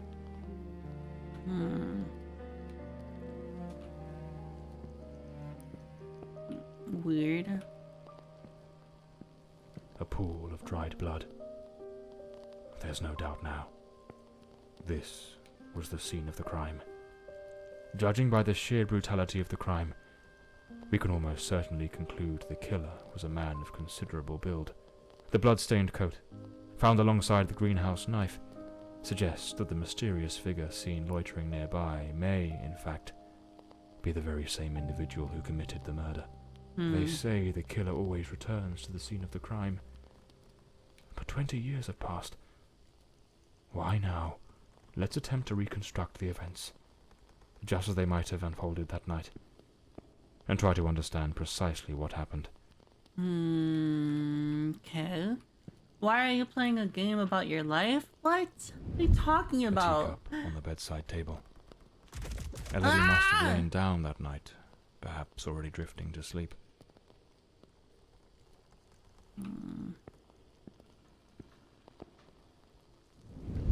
The door's lock, completely broken, indicates someone forced their way into the room, likely startling Elodie awake.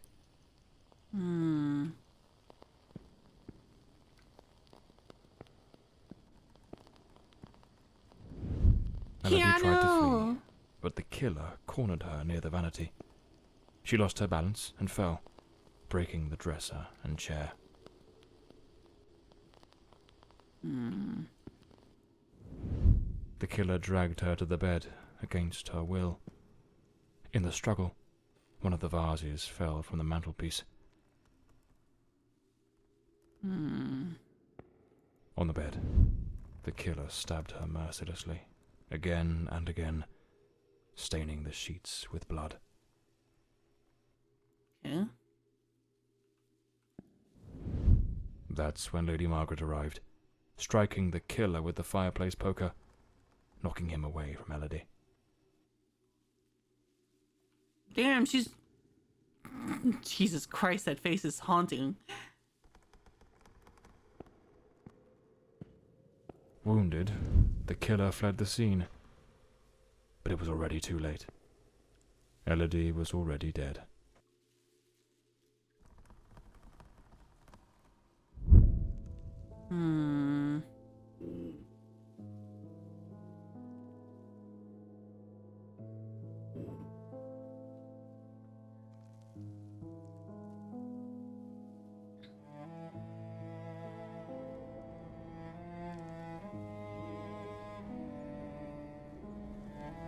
The old Bloomsbury mansion. It choked my thoughts. It had that kind of sadness that seeps into your bones like old damp, and that sudden abandonment, so clear before my eyes, looked like a sinister time capsule.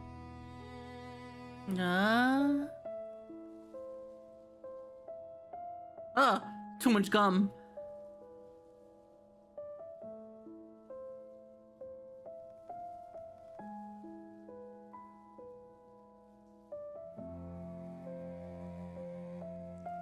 So then, what? Must have a good dentist. Well, he was a sailor, so probably not.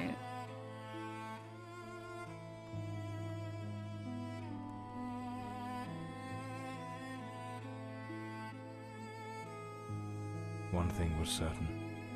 My next move was to dig up answers about the man with the knife, and about Walter Brandon, the sailor from Westland Asylum, an old forgotten sanatorium that, 20 years ago, was the scene of a meeting between Elodie Fordside and that Brandon fellow.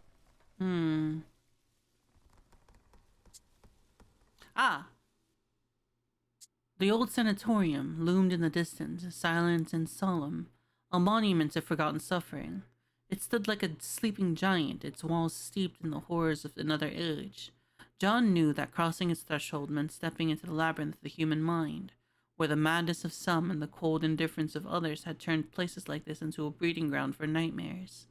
A creeping unease settled in as he neared the entrance, a whisper of dread curling at the edges of his thoughts. Yet he pressed on. He needed answers, and he was certain they lay waiting in the dark. Okay. It was an ungodly hour when my battered car crept along the winding, shadowed road leading to Westland Asylum.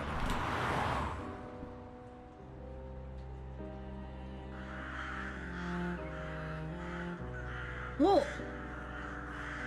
Oh, Sherlock, Emil. Oh, hi, Thomas. I'm YouTube. This is the last case of John Morley. That's what this game is called. Was it some ancient emergency system defying the passage of time? Or was someone awaiting my arrival?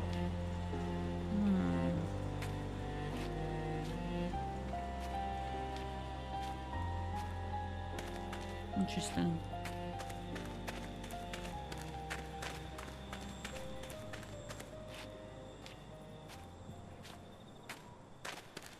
Oh. Gilbert, I'm leaving now. I have gathered all my belongings, but I see that yours are still here. I have had to return the key to the front entrance, but the passageway leading to the back courtyard remains. I've covered it up a bit, but I'm sure you'll remember where it is. The kitchen window was broken, and quite frankly, I don't believe anyone will come to mend it. You should be able to get in through there without any trouble. Take care. So, there's an alternative entrance, hidden somewhere in the wall of the asylum. Lots of switches here that have no meaning.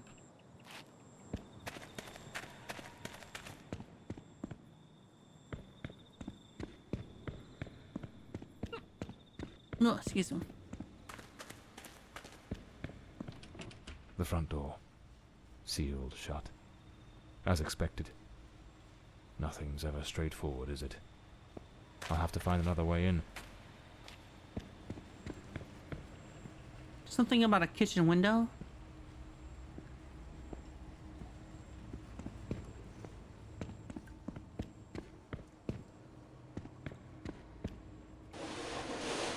Oh, aha.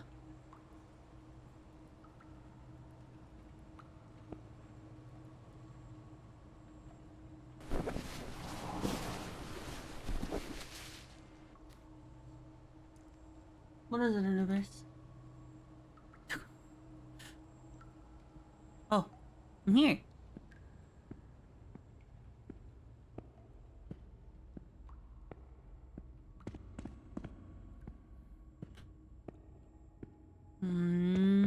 Ah, here you go.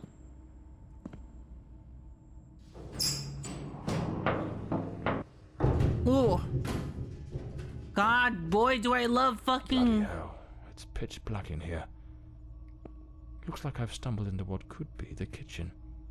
I love exploring a long abandoned sanatorium. It's exactly where I'd love to be. Yep, greatest place to be. That's for fucking sure. Impossible. Locked as well.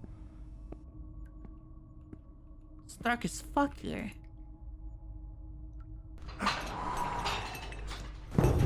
Mystery game appropriate considering your latest audio, right? It's broken. I'll have to manage without it for now. Bitch, I had it this entire time. I've been trying to use it. Oh. Hello?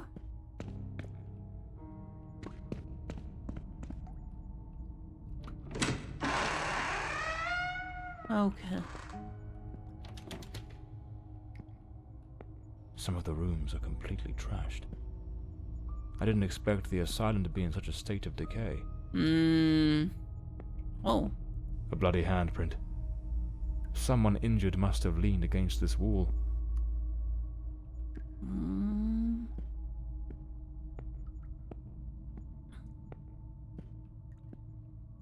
A place of hope and healing. May 1922. This letter was written half a year before Elodie's murder. It's possible she was still a patient here at the time. To Dr. Mulder, Director of Weston Sanatorium. Sir, in review of the escalating violent incidents within this institution since the arrival of patient B03, we, the undersigned, feel it is our duty to express the following concerns on behalf of the sanatorium support staff. Patient B03 requires specialized care and strict oversight, necessitating immediate confinement in the isolation cell. Access to shared or public spaces should be allowed only under the supervision of 2 attendants equipped with the tranquilizing injectables. The recent incidents have underscored grave deficiencies in the institution's security measures, revealing its unpreparedness to house patients with such a high degree of aggression. We strongly urge the hospital administration to implement decisive measures without delay. Should our concerns remain unaddressed, we will be compelled to escalate this matter to the National Asylums Workers Union, which has been made aware of our grievances. Respectfully, Nurse Florence Norman on behalf of the sanatorium support staff, Westham Sanatorium. The nurses were genuinely concerned about the aggression of patient B03.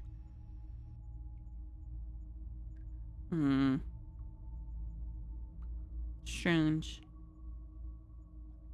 Hold on, let me check something real quick.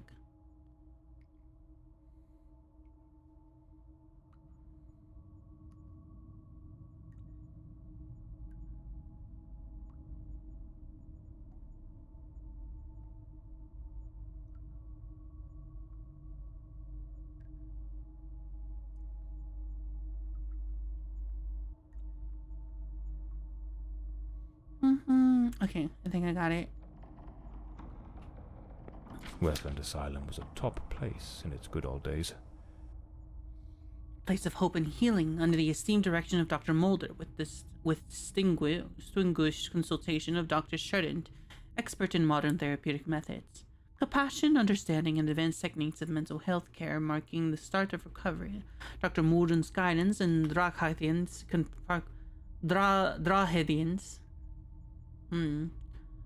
progressive therapy insights provide effective treatments for nervous ailments, melancholia, hysteria, and other mental disturbances. Service included are restorative rest cures, modern electrotherapy application, talk therapy, and moral treatment, personalized occupational activities, holistic and humane care. Western Asylum stands at the fore of psychiatric advancements, merging experience and innovation, while treating each patient with the dignity of hope. For admissions and inquiries, Western Asylum Admissions Office, Fairwood Lane, Westford County.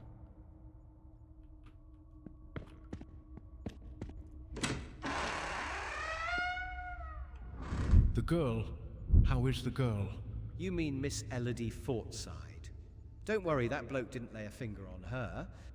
But you took quite a knock. This is going to smart. What the fuck? How am I seeing this? What information would I gather to be able to see that this happened? Huh?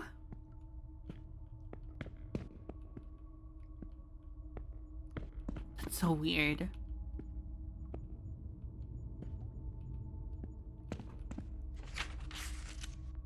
To all staff and family members of patients, on the forthcoming Tuesday, the 6th of April, 1932, and as previously announced, the closure of this institution shall take place. Within the span of 1 month, the sanatorium shall be fully closed, and the patients will be transferred to other hospitals in the area according to their individual needs. As for the staff, you may request an outstanding payments and a severance compensation proportional to the time worked on the administration office, which shall remain open for 1 additional week following the closure, from 10 a.m. to 5 p.m. For your convenience, we kindly request that you schedule appointments.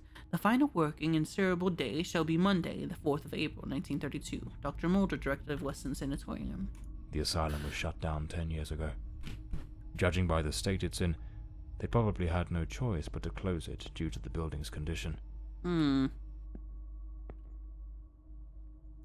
basic rules, but quite necessary, I must say.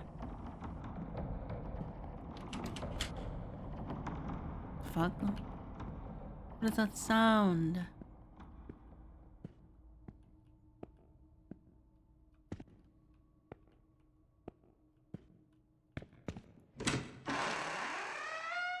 Oh. This file cabinet is now empty. It probably held all the records of the inpatients. Memorandum. Pursuant to the established protocols and regulations of Western Asylum, in preparation for the forthcoming annual report to the Board of Trustees, Dr. Lenore Sheridan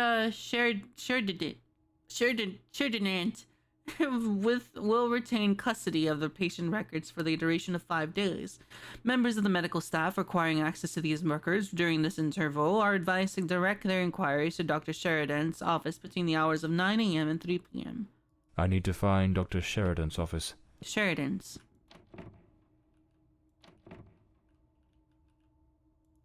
Books. We must formalize the admission of Miss Elodie Fortside. I have her file here. That girl? What do you think of her? I don't quite know. She seems a good girl. I do hope she recovers soon. I know what Dr. Mulder thinks of her. Oh, don't be wicked. You cannot tell me you haven't noticed.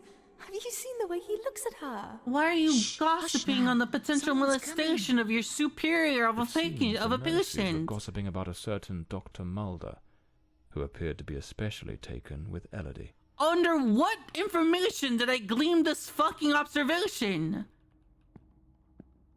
There was nothing read here. Well, these notes or something that they read? Did they write down their conversation? Like, I'm sorry. That's just... It's me. I'm a patient. No. But I don't know. That's just like one of the weird... Either it's like intentionally made this way, But that just seems like a little bit of a plot fallacy. Like how does me as a detective am able to understand that this conversation took place? There's no notes specifically stating that these nurses were here talking about this exact thing. You know what I mean? How could you know? Exactly. Like, do I just have a sixth sense of these things? But that was never established that I have a sixth sense. It says that I have a detective and intuitive mind. You know what I mean? But it's my fanfic. Yeah. Oh.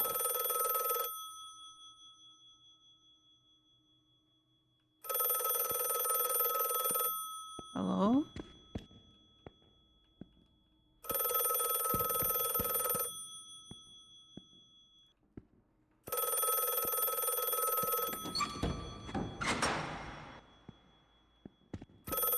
Hello? Where's the... Hello?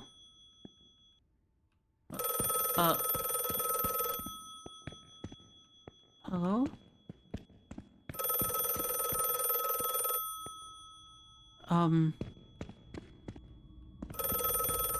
Oh! Hello? Hello? Can you hear me? Mr. Morley, is that you? Lady Margaret? Mr. Morley, I'm so relieved to hear your voice.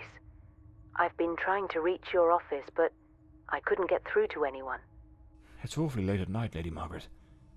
How on earth did you know I was at Westland Asylum? Doesn't that make any sense? Well, I was already in bed, truth be told. But there was something on my mind. A vital detail I'd forgotten to mention. Okay, but you didn't answer my question. I called your office, searched for you at the mansion, and when I couldn't find you there, I assumed you might be investigating at the asylum. Huh? I see. Very resourceful of you. That seems very... yeah. Now tell me, what is this detail of such importance? Oh, yes, of course. I almost forgot. You see, the truth is, I'm afraid that you're not alone. Huh? What the devil does that mean? Hello? Lady Margaret?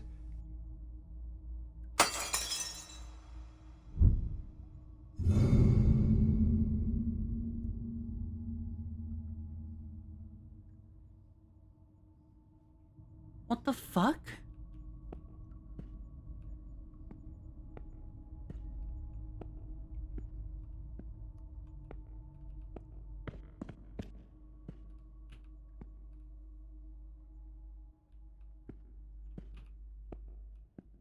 Is someone there? Damn it. I've got a bad feeling about this.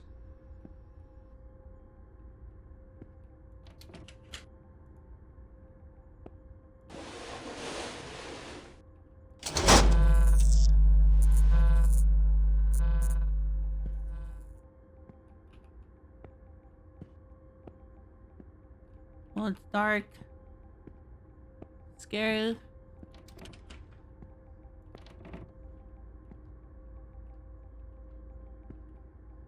Hello?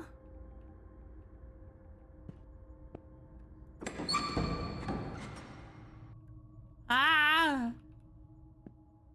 Stop it! Open door, cold to warm. Open door, cold to warm? Stop it! Internal memorandum, the Western Asylum. Due to the increasingly precious state of electrical network, which, as you all are aware, is far too aged and no longer fit the safe operation, and given the impending closure of this institution, the administration has no alternative but to suspend all plans for renovations. Accordingly, and in the interest of maintaining minimal functionality, one of the primary safe switches required for the activation of the electroshock therapy room has been installed in isolation cell B04. Effective immediately, cell B04 is to be decommissioned as a holding cell and repurposed as a maintenance storage room. Staff are to refrain from placing any patients therein and must ensure the room remains accessible to authorized personnel only. Let it be noted in all relevant logs. WA Administration.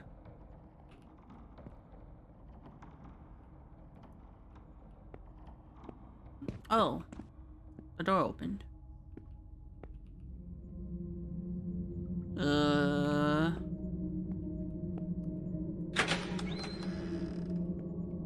Patient report. What the fuck?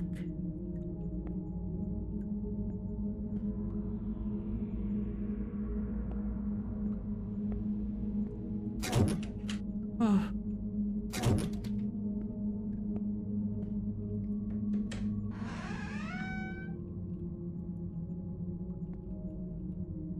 Oh, I don't like this. This is getting a little strange for my tastes. Internal report. Patient B08, Miss Beatrice Maren, female, 28, reclassified after initial misidentification.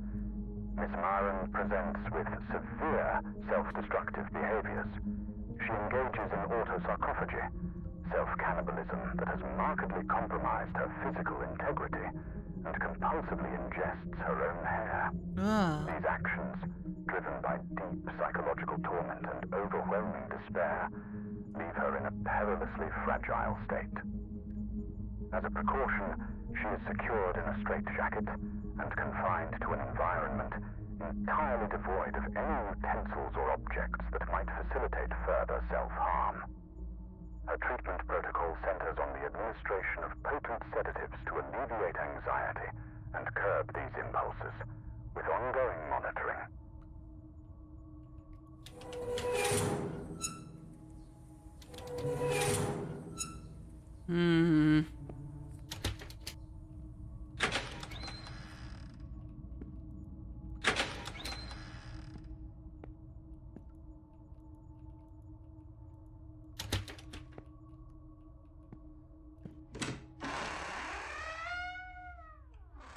Oh. Why is there... How... What? Is that a tune? How is it like that? What is going on here?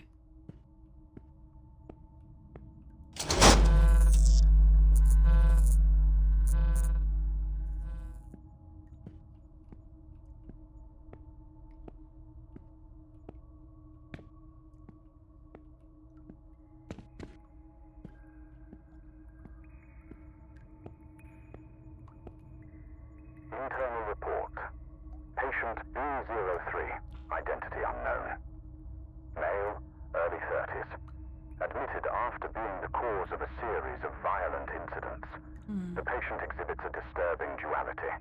Episodes of unprovoked, nearly superhuman aggression, displaying raw, overwhelming physical force, and subsequent plunges into an eerie, profound apathy. His faculties appear suspended during these lulls, leaving him in a state of unnerving inertia. Due to the unpredictability of his violent outbursts, he remains confined within a reinforced cell. Treatment involves high doses of sedatives, potassium bromide or morphine, and a regimented course of electroconvulsive therapy, alongside stringent restraints, such as an anti-biting mask and, if required, an iron muzzle. Ongoing monitoring is maintained. Strange.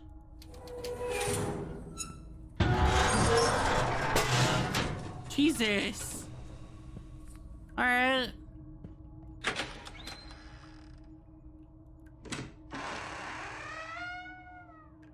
The fuck? Internal report. Patient B02.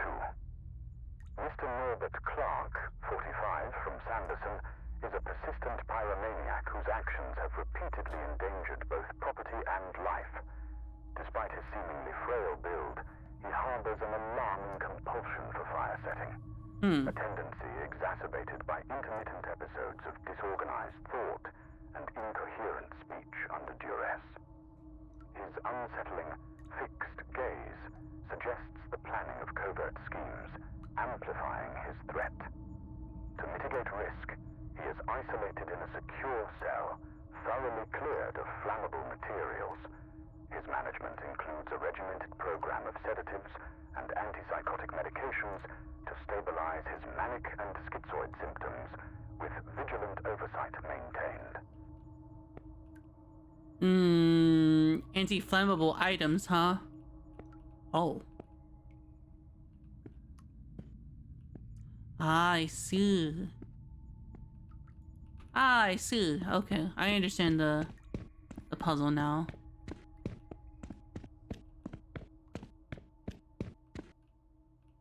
Open door, cold to warm. Cold to warm? Are you talking about cold colors?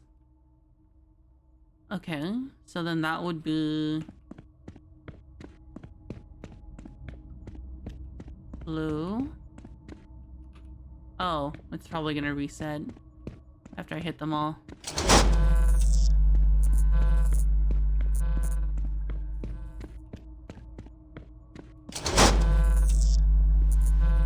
Okay, there you go. Now everything is reset. Right? Okay, cool. So, blue, green, orange, and red. Oh, I don't like that. Ugh.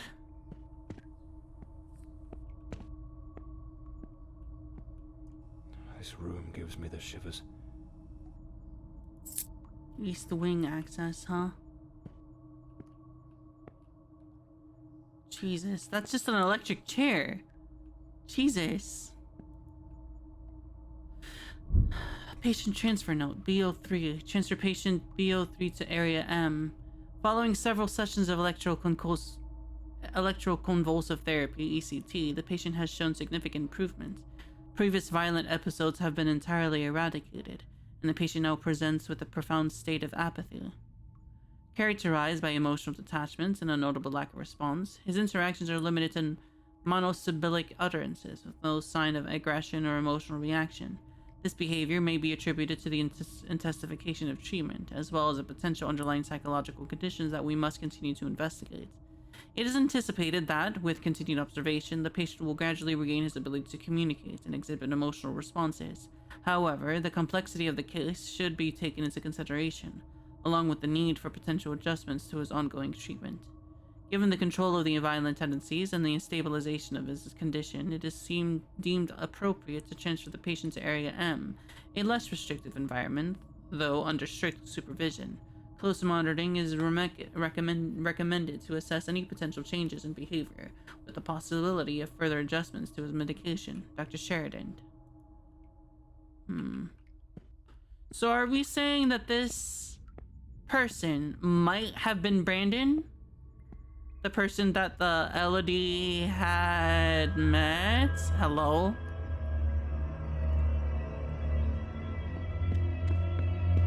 I need to hide. Quickly. I can't hear it. Could it be gone? Look behind me. Ah! Where am I?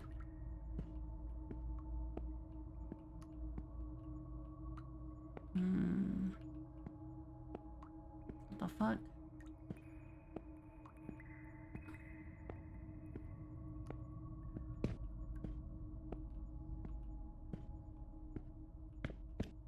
Strange.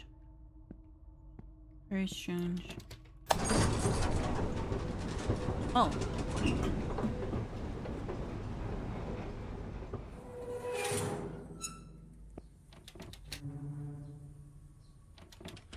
No? Okay. Well, fuck me, I guess.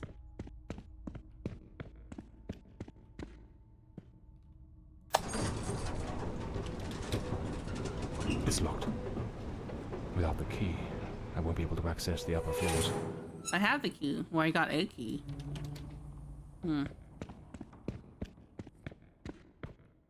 Maybe this is the area? Nope. What, this one? Aha! East wing. Upstairs.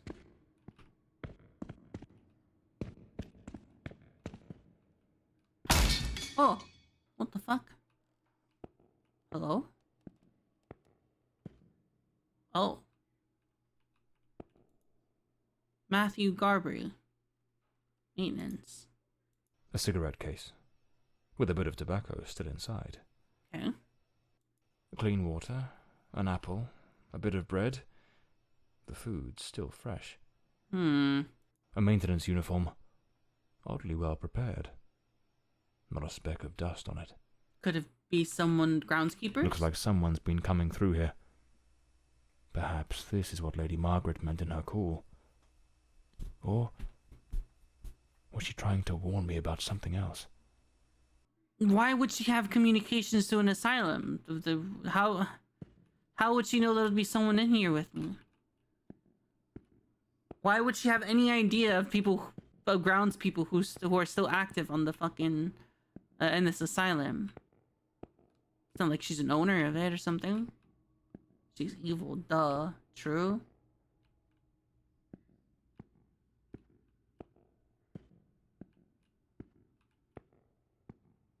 Trying to figure out this mystery. Oh, Sheridan's office. Locked.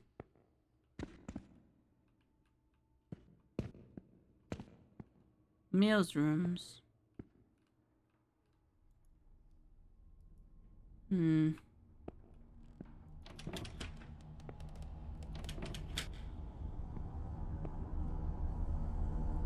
I don't like how fucking how ominous this wing is. What the fuck? Why are there so many padlocks?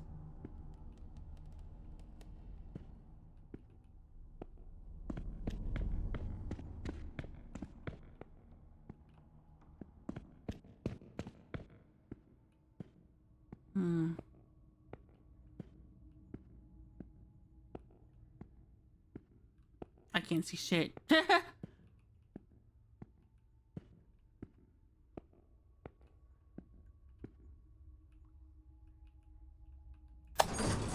Oh, here it comes.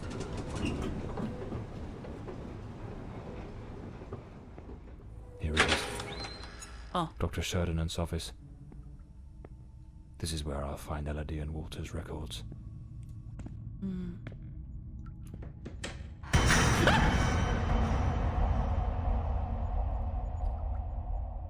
You can still close it.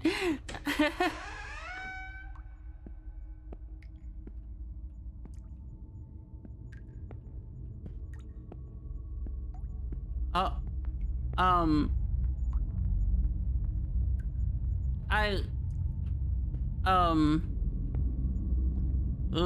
Okay. It's just a fucking void to nothing over there. Understood. Wait. No, it can't be. There he is, in the photo. Dr. Sheridan in the center. And right next to him, it's him. The man with the knife. That wild mane, that unkempt beard, it's unmistakable. But what's he doing here? And he's holding a book.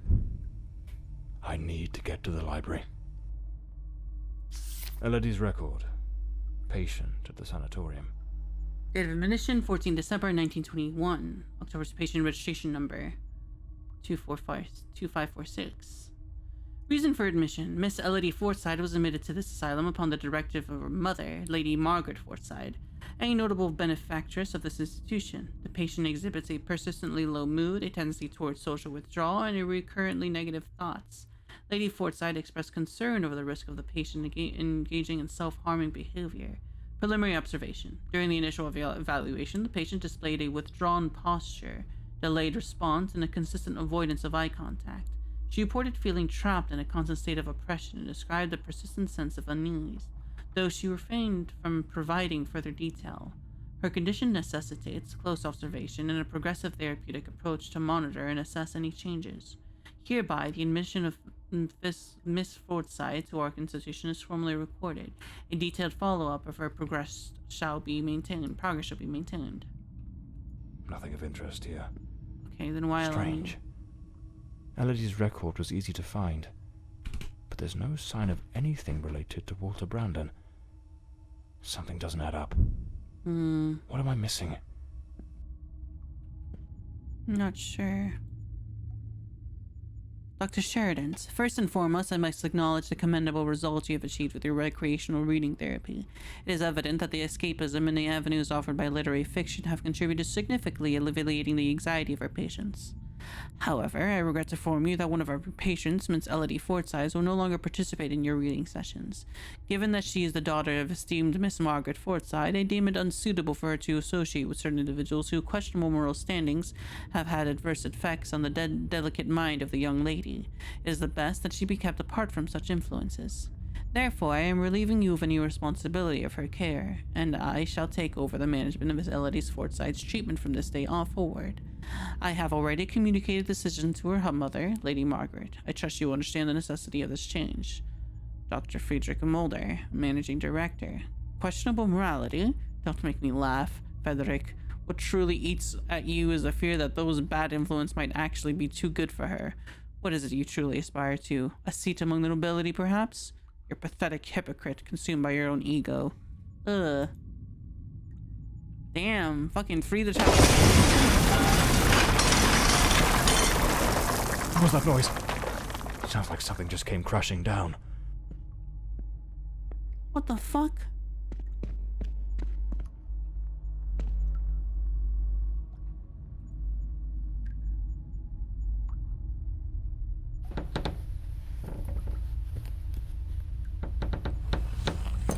Is that what they meant by? Is that why I found a fucking a void in the world?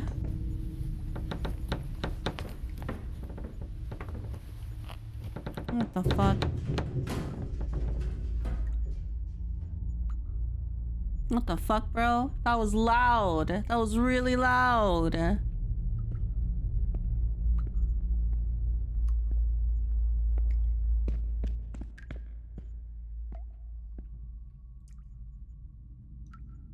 Dear Dr. Mulder, the books you requested are now available in the archive. You may pick them up at your convenience. Here's a new entry code. 89981. 89981. 89981. 89981. 89981. 89981. 89981. 89981. 89981. 89981. 89981. Don't worry, guys. I'll remember it. You don't have to worry about it. Oh, never mind.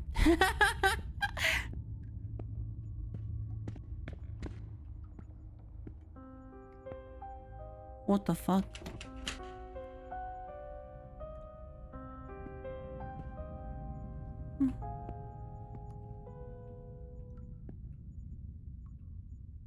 Huh? Who? Huh? Eh? Huh?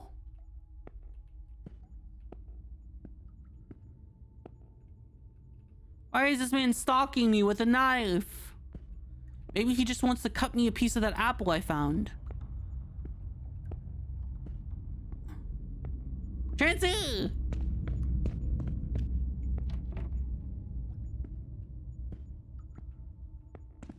A stairway to nowhere.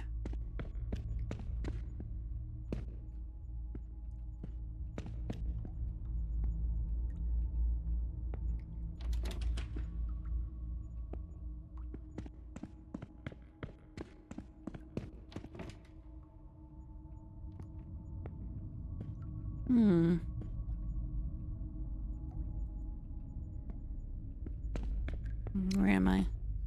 Oh, I'm back here, huh?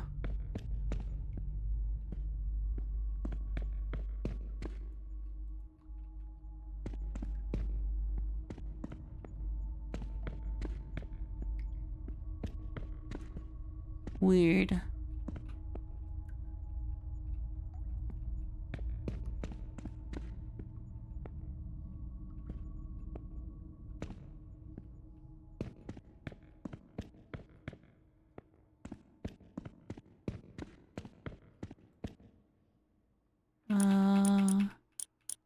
Eight, nine, 899,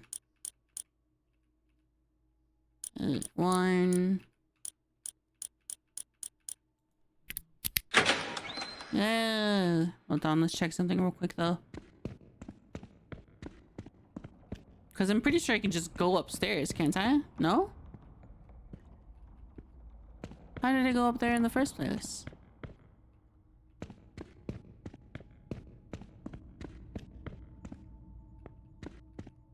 What the fuck? How'd I go upstairs in the first place? Oh yeah, no, I went up here, didn't I?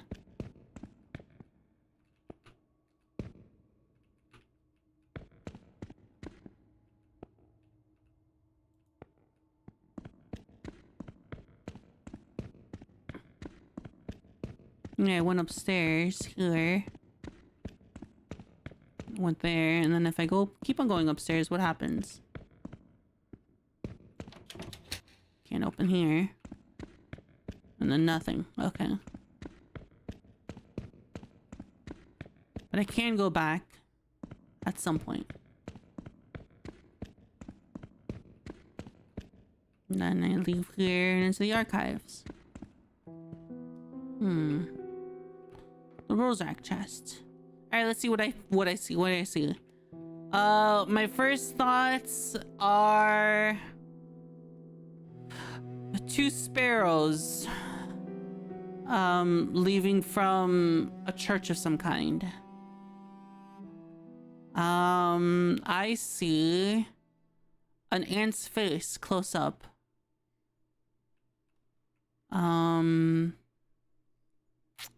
What do I see?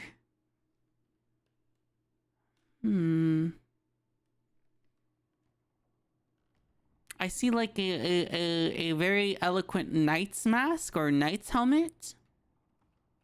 That just looks like a moth. Like 100%, that just looks like a moth.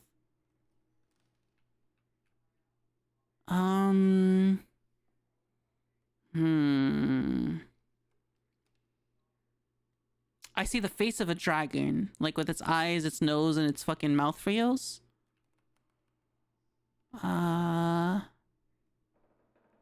You know, at first I thought it was 2 stags basically about to fight, but for a moment there, it kind of turned into like World War I soldiers or something like that, like with bayonets.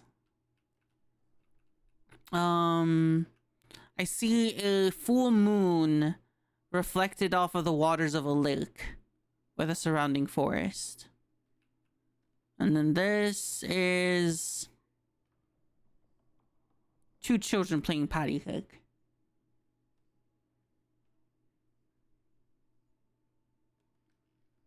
So how was your BBL workout? I don't think BBL worked out. I don't think you work out a BBL. I think you just receive a BBL.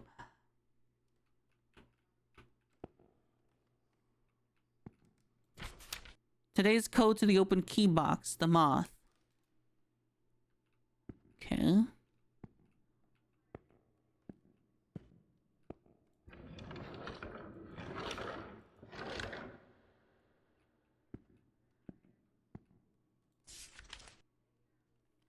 For the psychology test using the Rorschach ink blot test, we will use the following code to name the plates.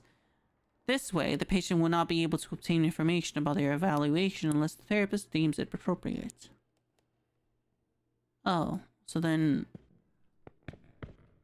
Oh, okay, so the moth, which is plate 4. 00100.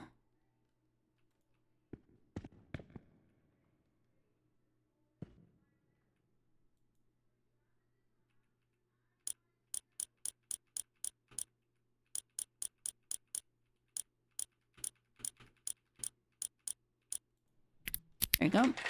Easy enough. What do we got? Key to the lift. Cool. That's about it. Right? Oh, but then if we find out which one belongs to which, we'll know which one has their thing. That makes sense to me. It doesn't need to make sense to you, okay? Don't worry about it.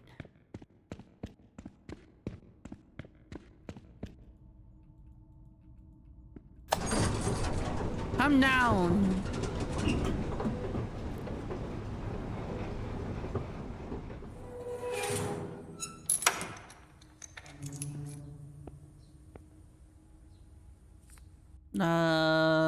we're in 0, right? So if we go to the first floor.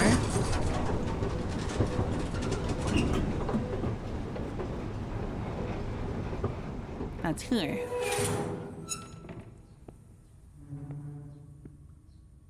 Okay, this is the male's room floor. Right?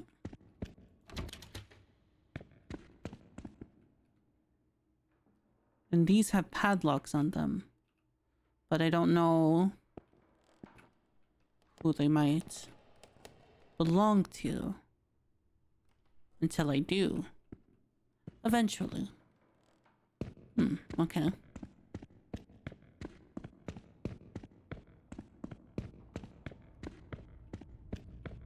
To the 3rd floor. Or 2nd floor.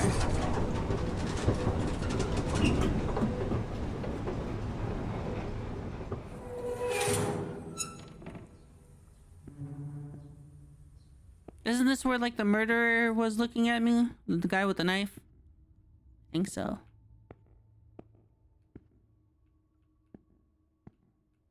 Can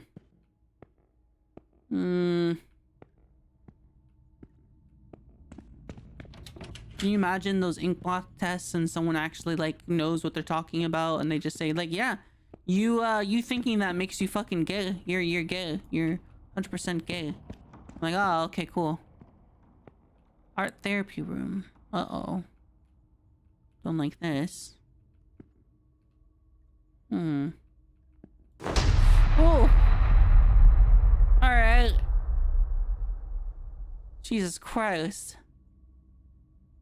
What's with these ghouls? They're so scary!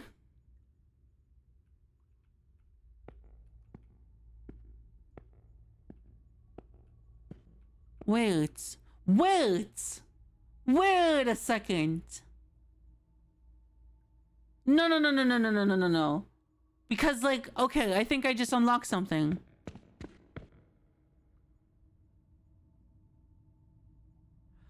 So, Brandon, right? The person who Elodie fell in love with and met at the insane asylum, right? Basically said that he was a sailor, and then he had this fucking story that he was, like, lost on an ocean or on an island with the natives before he was fucking rescued or some shit like that, and is able to return home, right? But then they also said that the violent prisoner that was here, the violent attendee here at the asylum, had calmed down after electroshock therapy. And then also, at the same time, Dr. Sheridan's had this therapeutic narrative, therapy for all patients, where they would allow themselves to be lost in the narrative of whatever book they're reading. So could this person... Could this person basically that used to be very violent, or at least the violence was, like, deep-seated in them, been lost in the book of some sort of maritime sailor, bro, and we're about to go to the fucking library to find a book. Yo, fucking put money on it right now that I'm about to go into that library and realize that the fucking the book, the character in that book, right, is gonna be Walter Brandon. I swear to you, I've already cracked the case. I've cracked the case.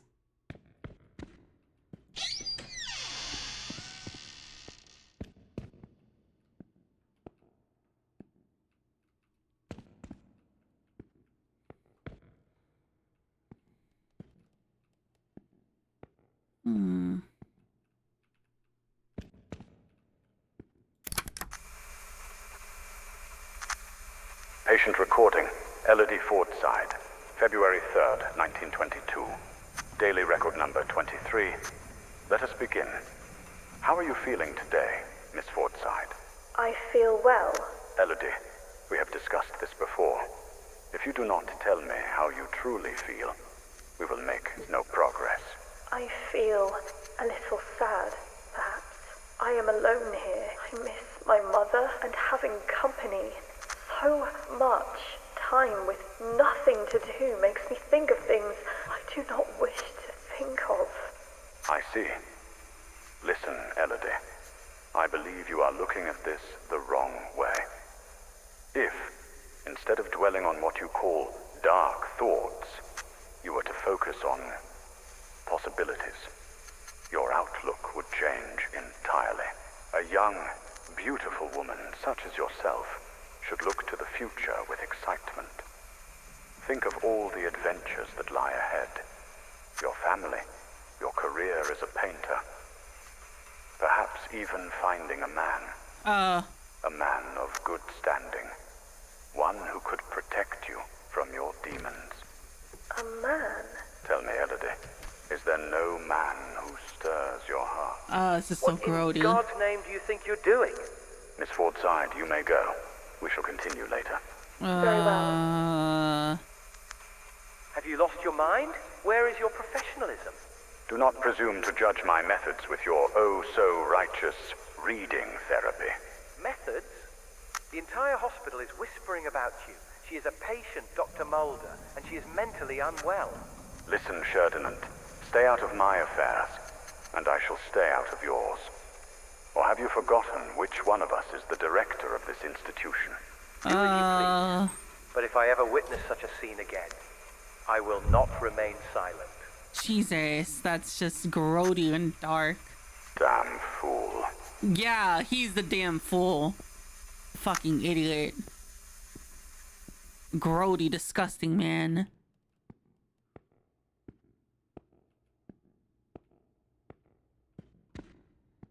Oh, it's the library.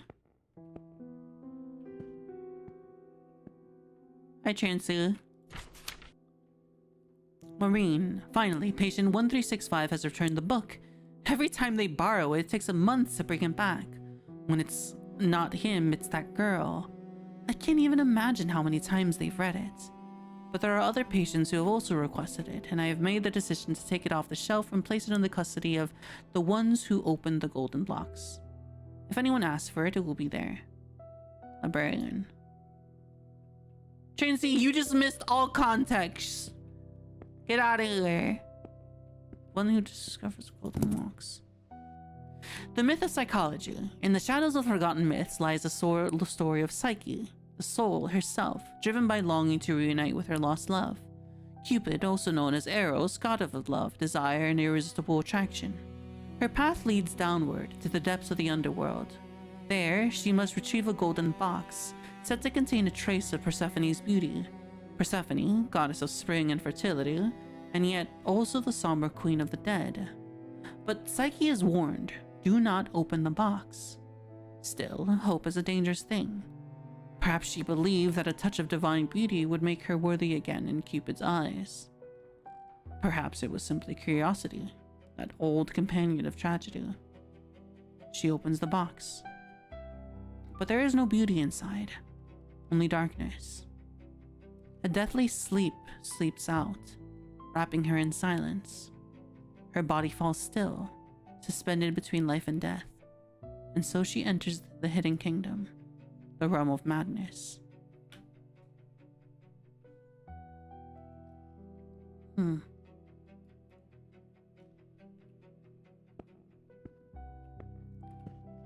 No, Trancey, we were talking about the fucking psychology director abusing their power to touch and molest and fucking touch women that are mentally unwell.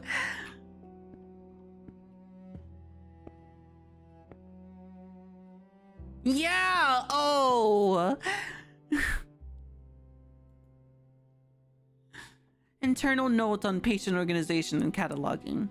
For the swift and proper cataloging of patients, a system of labeling is employed, and each patient is assigned a number corresponding to the room they occupy. The passcode to access each patient's cell is a discharge number assigned upon admission. This number must be consulted in the admissions register in the individual patient record, should a patient be transferred to another location with the institution. Their cataloging will amend according to the new room to which they are assigned. Patients classified as dangerous, whether to themselves or others, are housed in the basement in specially adapted cells designed to ensure their isolation and safety. This area is designated as Area B. The ground floor contains the common areas of the establishment, such as the kitchen, dining hall, and administrative office, where matters relating to paperwork are handled. A small first aid room in the archive and containing all records and documents pertaining to staff and inmates are also located here. The doctor's office is situated on the second floor, which is the designated area for medical care. However, an exception is made for the office of Dr. Mulder, the director of the sanatorium, who occupies the third floor. On the second floor, one will also find the rooms of male patients, Area M, and female patients, Area F.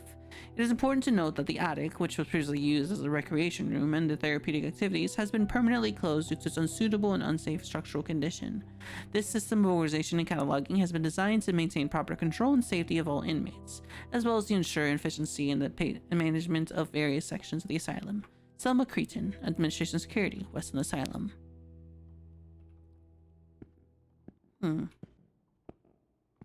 The Adventures of Walter Brandon, the intrepid captain of the fucking Stella knew Maris, it! braving the treacherous South Seas. What in the devil does this mean? It is him!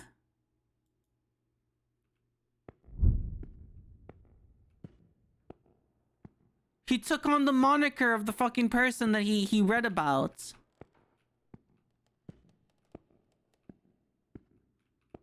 So hold on. 1365. 1365.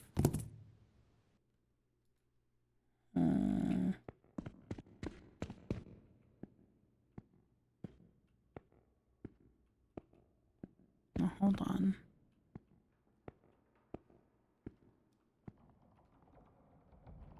Are there more?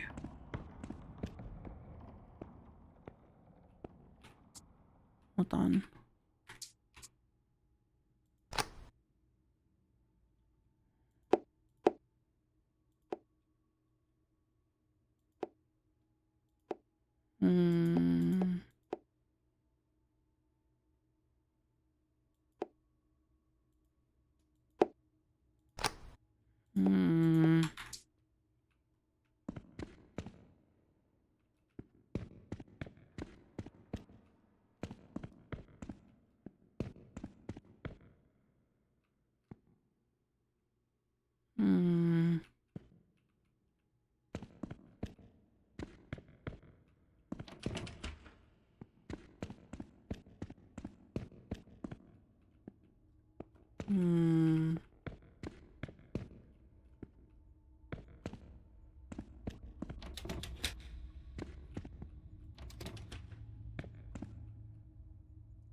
What if I go up here? Ah.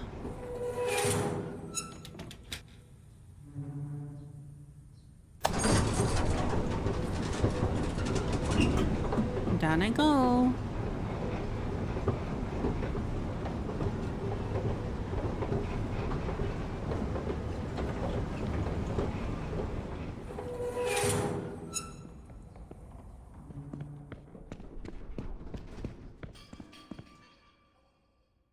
I don't like that.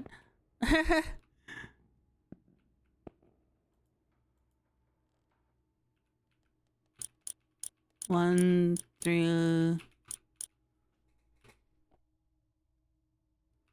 six, five. Oh. Aha.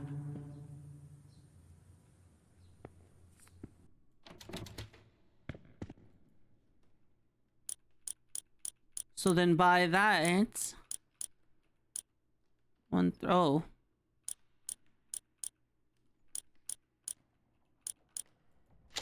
Nope. Why is that a 5-1? And what is this? How many is this one? Damn. Okay.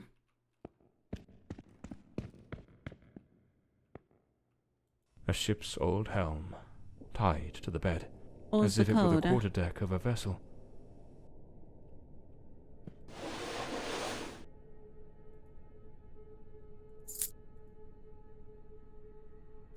Dear Walter, there's something about you that I can't ignore. A quiet strength, a resolve that feels unshakable. The thought of all you've endured fills me with a kind of admiration I can scarcely put into words. You are unlike anyone I've ever met. And yet, I wonder if you sense it too. Those stolen glances, the way time seems to pause when our eyes meet. Perhaps it's nothing. Or perhaps it's everything. I'm not sure if you're aware, but the night watchman rarely checks the attics on the weekends. Some evenings, during those quiet moments before we're all sent to bed, I like to slip away and wander up there. There is a peculiar stillness to that place, a kind of peace I find somewhere else. Tonight, at 7 sharp, I think I might take one of those little walks. Perhaps I'll find the calm even sweeter. Yours, Elodie. Damn, they're looking to fuck! Stella Maris. That was the name of the ship captained by Walter Brandon.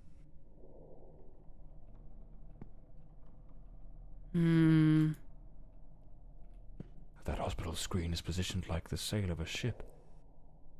This room is the room of a madman. The entire space is arranged as if it were the deck of a ship. Did that man truly come to believe he was a character in an adventure book?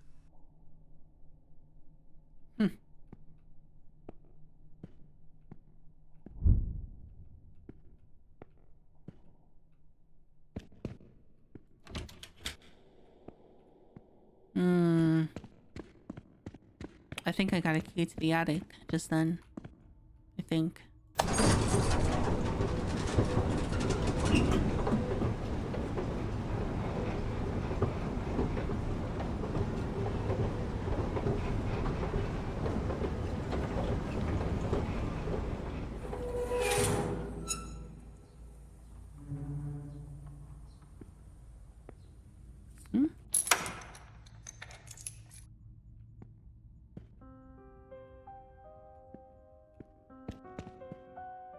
Oh.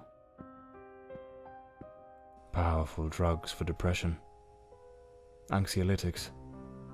The girl improved, but it seems the doctors were baffled by her mind. Looks like Elodie found herself a little hideaway to keep practicing her dark craft. Elodie found painting, and with it, a way to spill the shadows that crawled through her mind. Dark, unsettling, but I feel healthy in its own weird way, you know?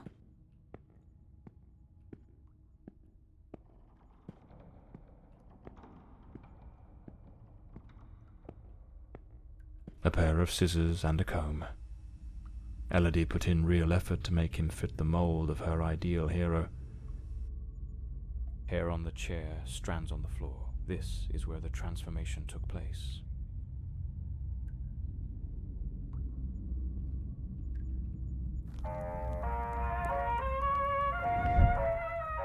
She remade patient 1365 in the image of her most secret longings.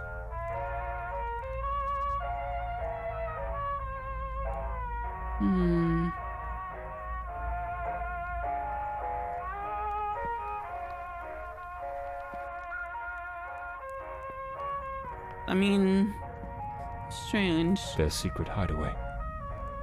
Like two reckless teenagers, they started a romance. Oh, here you go. Hidden from the prying eyes of doctors and nurses. Anyone who has a thing about noises can cover their ears.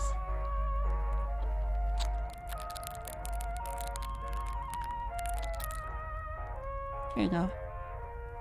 An alarm clock.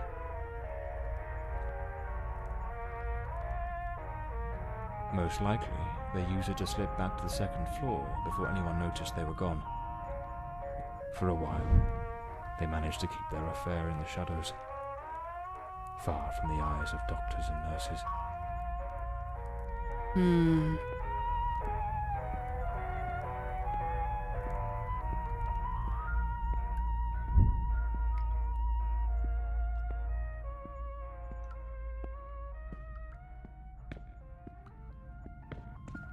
Oh!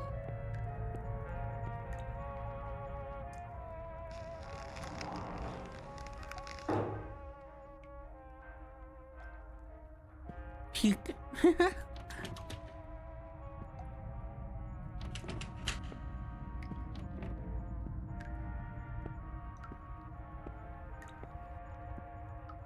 The room's been decorated to resemble some sort of island in the South Seas.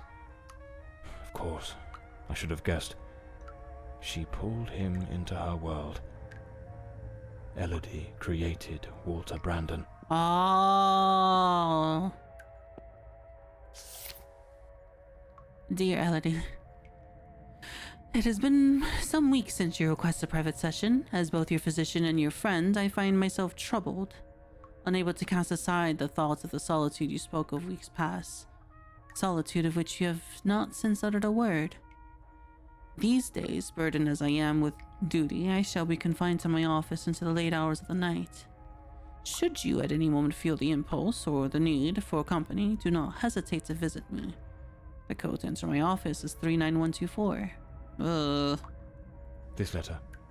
At the very least, it's highly inappropriate. Yes. 39124. Disgusting. A draft letter. Scratched out and full of corrections. My dearest Walter. Thank you, Silver. Do not worry, everything is in its place. I know it won't be easy, but it's crucial that you take the first step. Once they grant you your discharge, everything will change. I will be ready to follow you to the moment you are out in a safe place far from there. When you speak with the doctors, I want you to repeat the words I've told you with conviction, as though they are the only thing that matters. The shadow is gone. It has vanished. You are now fully yourself once more. Tell them you regret everything that happened, that you cannot understand how you acted in such a way. Speak of how you found peace in reading, how you now live more serenely with purpose. Make them see that the shadow no longer exists, that the darkness has completely faded, that they must believe you are free. I know this is not entirely true, but I am certain that with Elfert you can control the shadow. You must do it for us, for what lies ahead. They do not see you as you are. They only see you as a mere piece in their game. We shall show them that they have no control over our fates. Once you are free, I shall request my discharge as well. My place will be with you, and together we shall make our way to the Bloomsbury Manor. I love you, and I know that soon we will be free. This will all be behind us, and everything we've dreamed of will begin to come true. With all my love, Elodie. She goaded him into leaving the sanatorium. That man was desperately ill. But Elodie's selfishness outweighed what little sense she had. She pushed him too far. That's damn. If I pieced this together correctly, that Walter was never really Walter at all. There was another personality. She called it the Shadow. A dominant, dangerous force that surfaced again and again in his life. The threads are beginning to unravel. But I need to see this through. What truly happened to Walter Brandon? Oh, something is about to happen. Something's about to happen!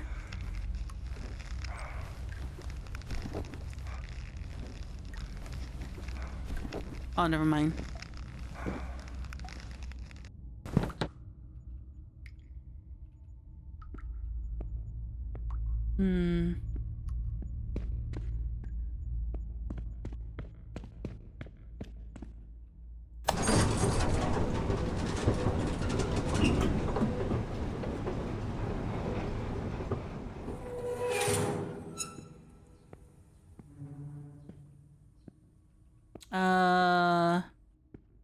Hold on.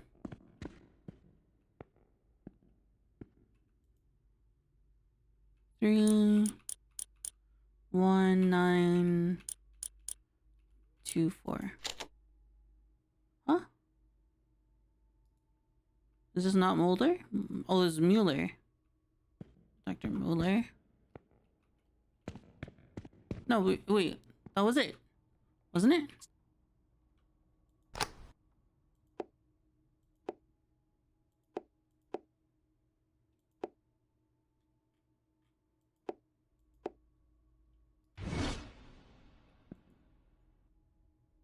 31924? Yeah. It's Dr. Mueller. Hold on. I think I fucked up.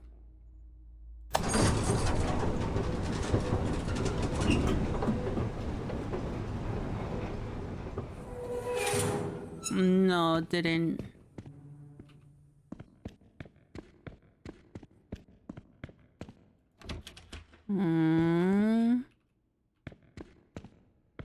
Hold on. I want to try something real quick.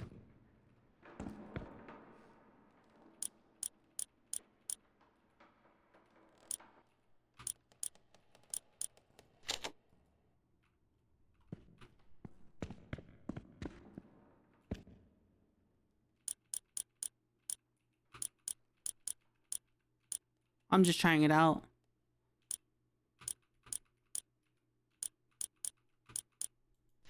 Nope.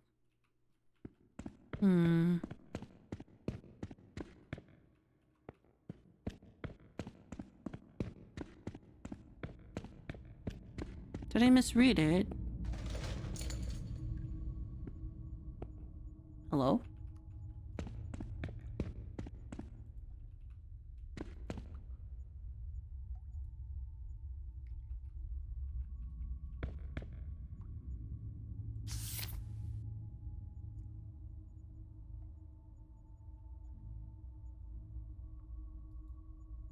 Oh, hold on.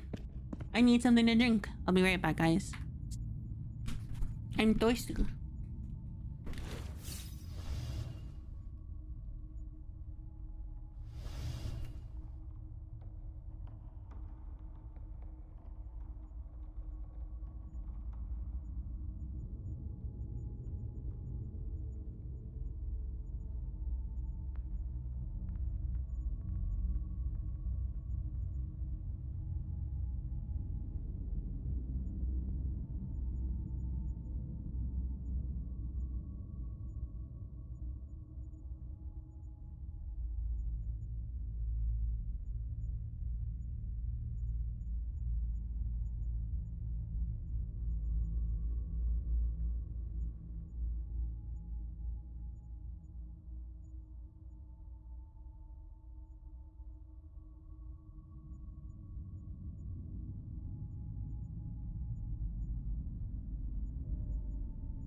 Oh, I've returned. I have more Gatorade.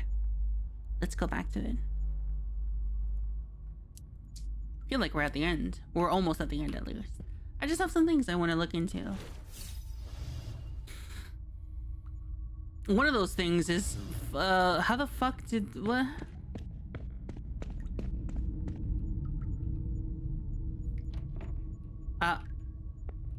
Can't go through there. Do I have to climb down that thing again? Fucking hope not. It was 3194, wasn't it? Hmm.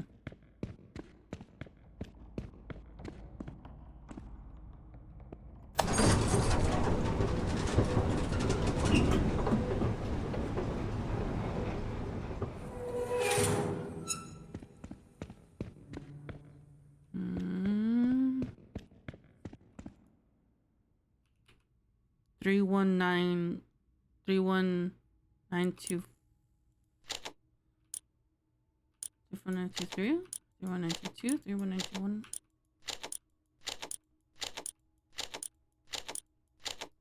What the fuck? I wish there was a way that you can like go back to like the pages that you found.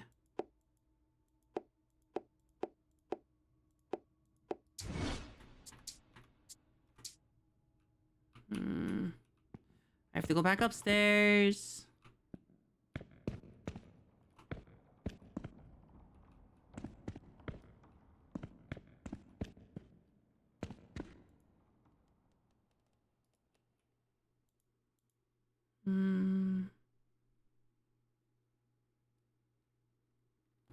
Oh, hold on. There's a little bit of extra stuff.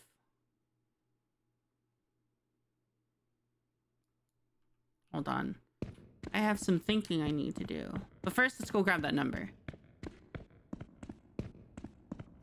We have to go up to the attic.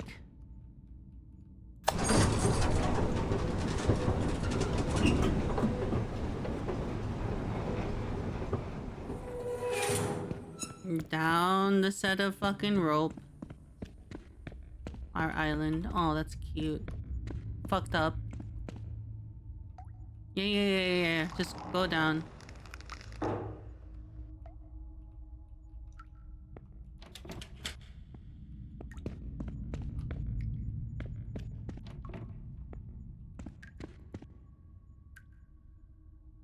Three 39124. 39124. 39124. Mr. Mulder. Dr. Mulder. 39124. Did I not put that in? 39124.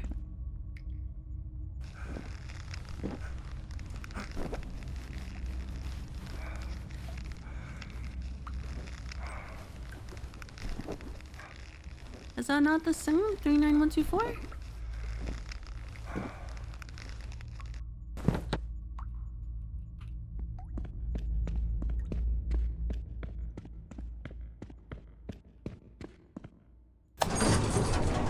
Three nine one two four. 39124. 39124. 39124. 39124. 391. Oh, I'm dumb. I switched the fucking things around. There we go. There we go.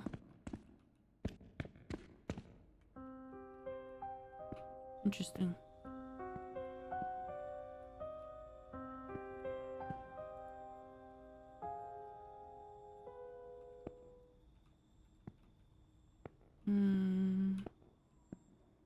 I saw the little record thing, but I'm just looking for any other stuff.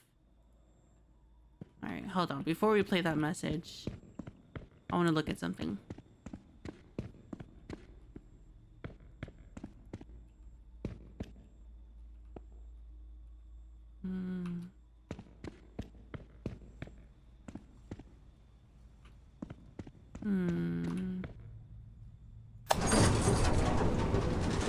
Down we go. slowly. Down we go. Down we go. Hello? Hello? What the fuck? Hello? Hello?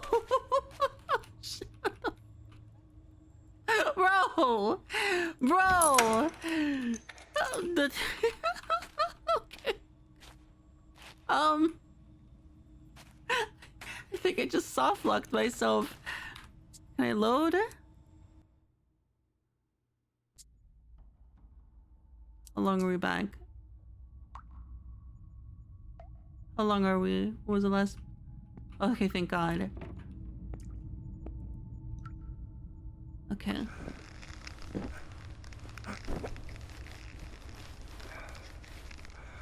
I'm glad there's a fucking load feature.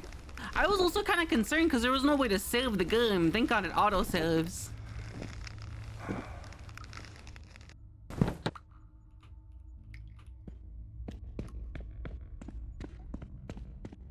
Alright, okay, let's call. This goes up even higher? To where? The fuck? Goes even higher? To where? Oh. Interesting.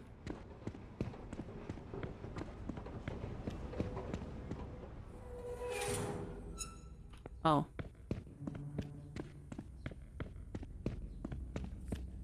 Alright, let's go to the 0th floor.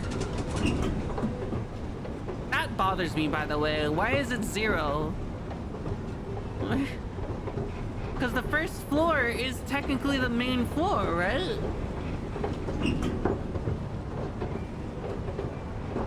Because if you have a house and then you have stairs leading upstairs, that's not the first floor, that's the 2nd floor. Just 2-story house, right? Or am I dumb? I might be stupid, but it's fine. I'm just gonna look around for a little bit. I want to check some stuff. Find some clues. Oh, so I can go into these at any point, can't I? Yeah.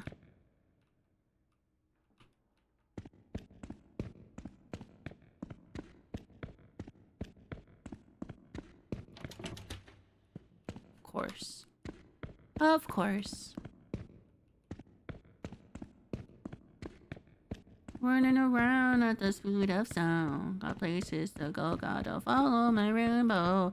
And stick around, gotta keep moving on. Just what lies ahead, only one way to find out. Some people just keep on moving ahead. No time for attention, time for my plan is set. Oh, what's this? Oh, okay. Patient BO3. Yeah, that was already seen.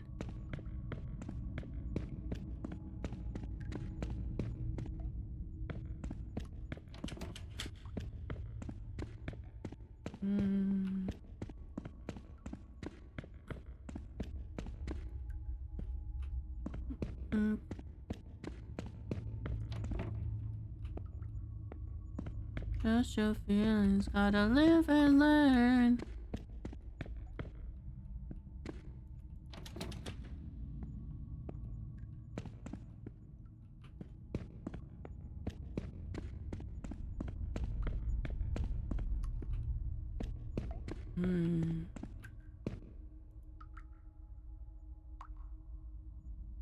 Ah, okay.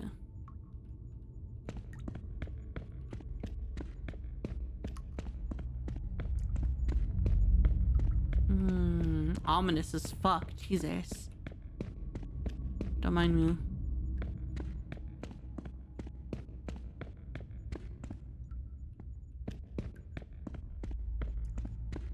Alright, one more stop. Oh, wrong one.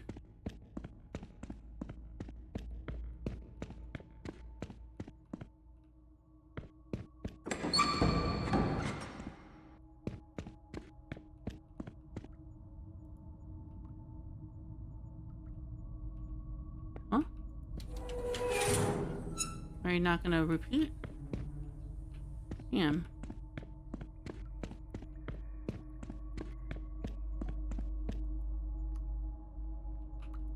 What? And B02. Nah, that wouldn't give me the information I'm looking for, huh? Alright, let's move on. Da, da, da, da, da. Da, da, da, da, da, da, da. The second floor.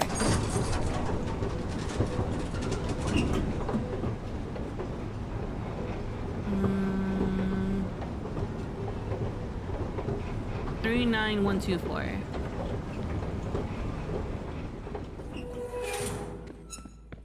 Three nine one two four.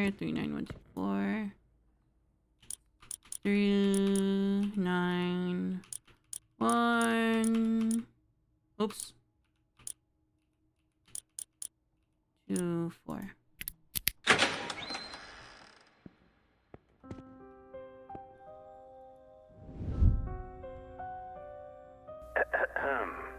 Patient number 1365 returns after an absence of 4 months.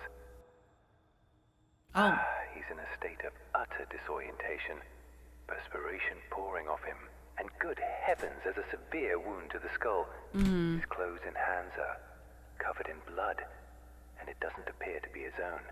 He cannot recall his name, nor anything that's happened during these past months. Oh.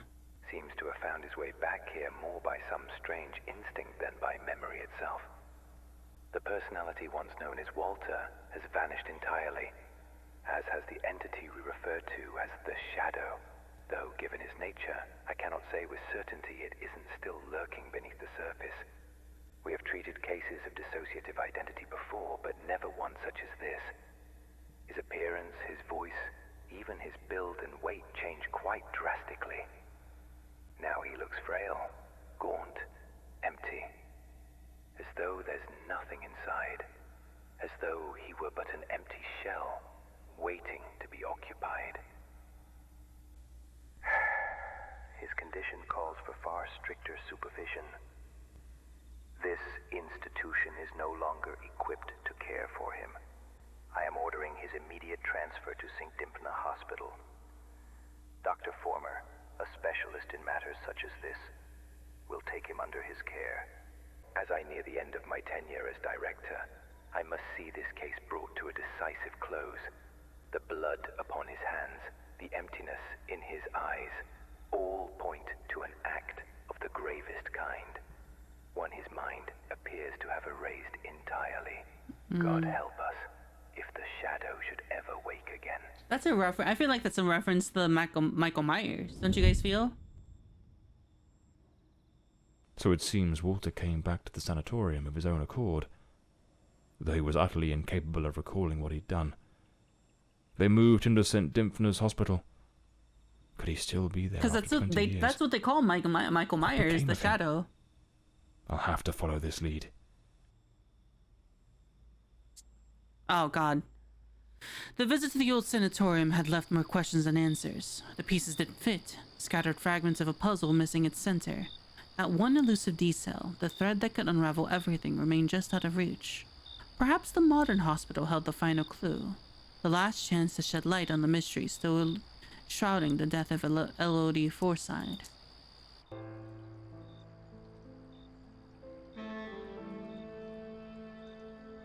That man returned to the new sanatorium, remembering practically nothing. Maybe it was the wound Lady Margaret left him. Or maybe his mind shattered and never came back after what happened that night. As for me, I was hired to find the one who killed Elodie Forsythe, and my intuition told me they were still there, in the depths of St. Dymphna. I sensed that the end of the road was waiting for me in that place.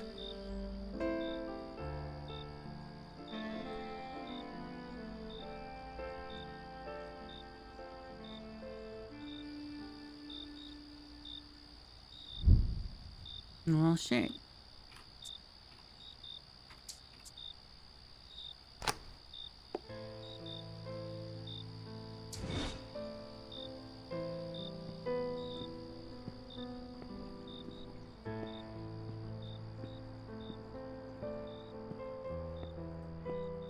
can't very well saunter in through the front door as if nothing's amiss. I'll need to find another way in.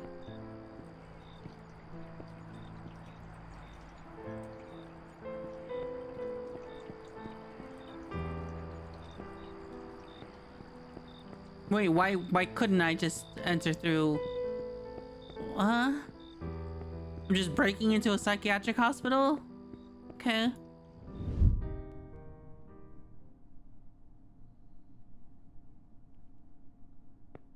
Aren't their staff still like active? Okay. It's locked.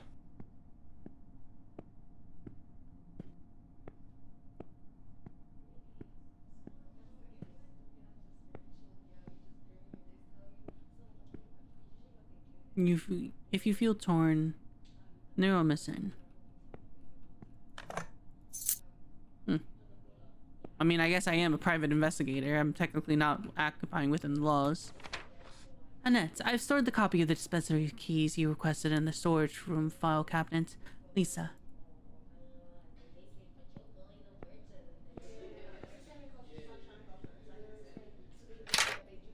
It's locked. The night shift nurses are behind this door.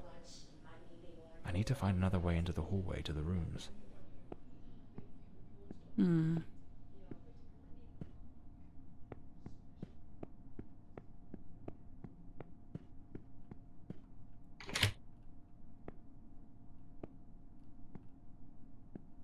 Oh.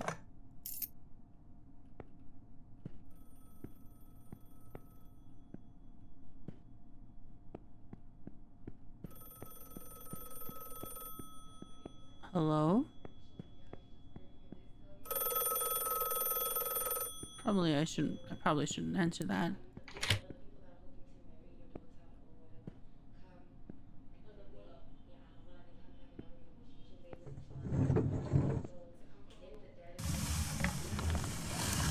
Oh, okay.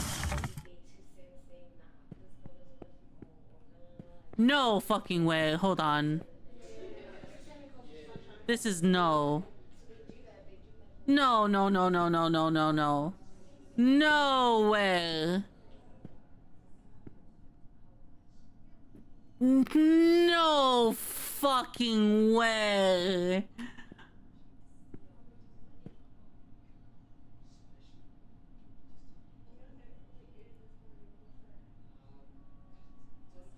I had a hunch. I really didn't want to believe it. John Morley and the case of the red shoes. What the devil does this mean?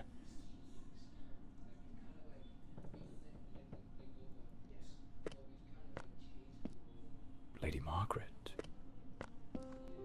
That fateful night, I was startled by the noise. Those wretched cries of agony from dear I was Elodie. the fucking murderer. I rushed to her chambers, and there you stood, stained with the blood of the one soul I cherished above all others in this world. The housekeeper had warned me, but I turned a deaf ear. Elodie was finally happy, even amidst your incessant bouts of volatility. Yet, with the passage of time, your demeanor darkened. More and more frequently, that sinister presence lurking within you began to surface, each appearance more violent than the last. Elodie no longer gazed upon you with the starry-eyed affection of a smitten young woman. The atmosphere in this house grew suffocating, fraught with an unbearable tension. God damn it. God That damn very it. afternoon I spoke with her. I should have known. She had resolved to end your engagement. You seemed, or so I dared hope, to have accepted it with grace. But that night, that very night, you ended her life in the most savage manner imaginable. I threw myself upon Elodie, desperate to save her. But alas, it was far too late. Months later, I learned you had returned voluntarily to the sanatorium. I sought answers and immersed myself in understanding the afflictions that plagued you. Dissociative identity disorder, they called it.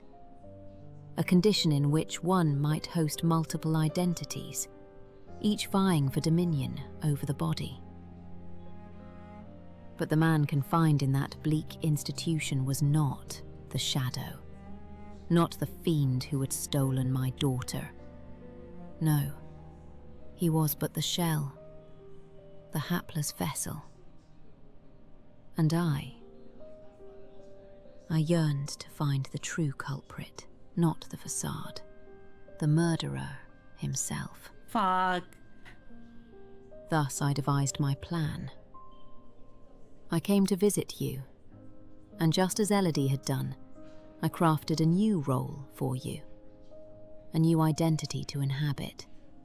I brought books, personal artifacts, penned letters as Penny. I leased an office and prepared every detail meticulously, down to the smallest thread, for your return as John Morley. Oh my god, I thought it felt fucking weird. And why, you may ask? To make you remember, to awaken the shadow, to summon forth the murderer from the abyss of your fractured mind. John Morley is a good man. Walter Brandon was a spirited young sailor brimming with love for Elodie. But the shadow was a merciless, unrepentant killer. I wanted to destroy the murderer who had stolen my daughter. But I could never bring myself to harm an innocent man. My obsession, my singular purpose, was to awaken the shadow. Oh. It's me! Ah!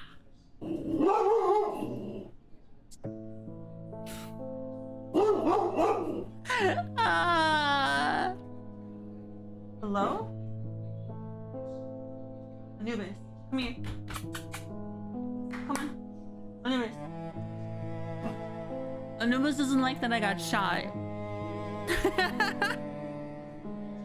Well, fuck.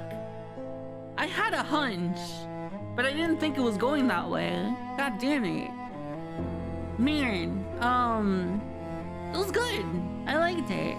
That was a good game. Took over about 4 hours, but yeah. What happened? Oh, you missed the ending.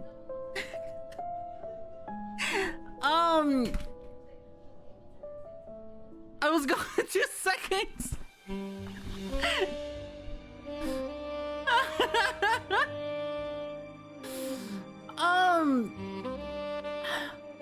All right, let me give you a quick recap of everything, right? I'm John Morley, basically hired by Margaret to investigate the death of their daughter that happened 20 years ago, right? The reasoning why after such a long time is because that after they basically arrested 2 thieves, she knew that the person who actually killed the daughter was still out there, and even after relentlessly looking for the murderer, she finally heard tell of the detective prowess of John Morley to be on the scene and finally find out who had murdered her daughter. Because those cops suck. Yeah, apparently. Right? So we follow the case, we go to the manor, find out about the family, and figure out that the daughter is an artist who draws very menacing looking paintings.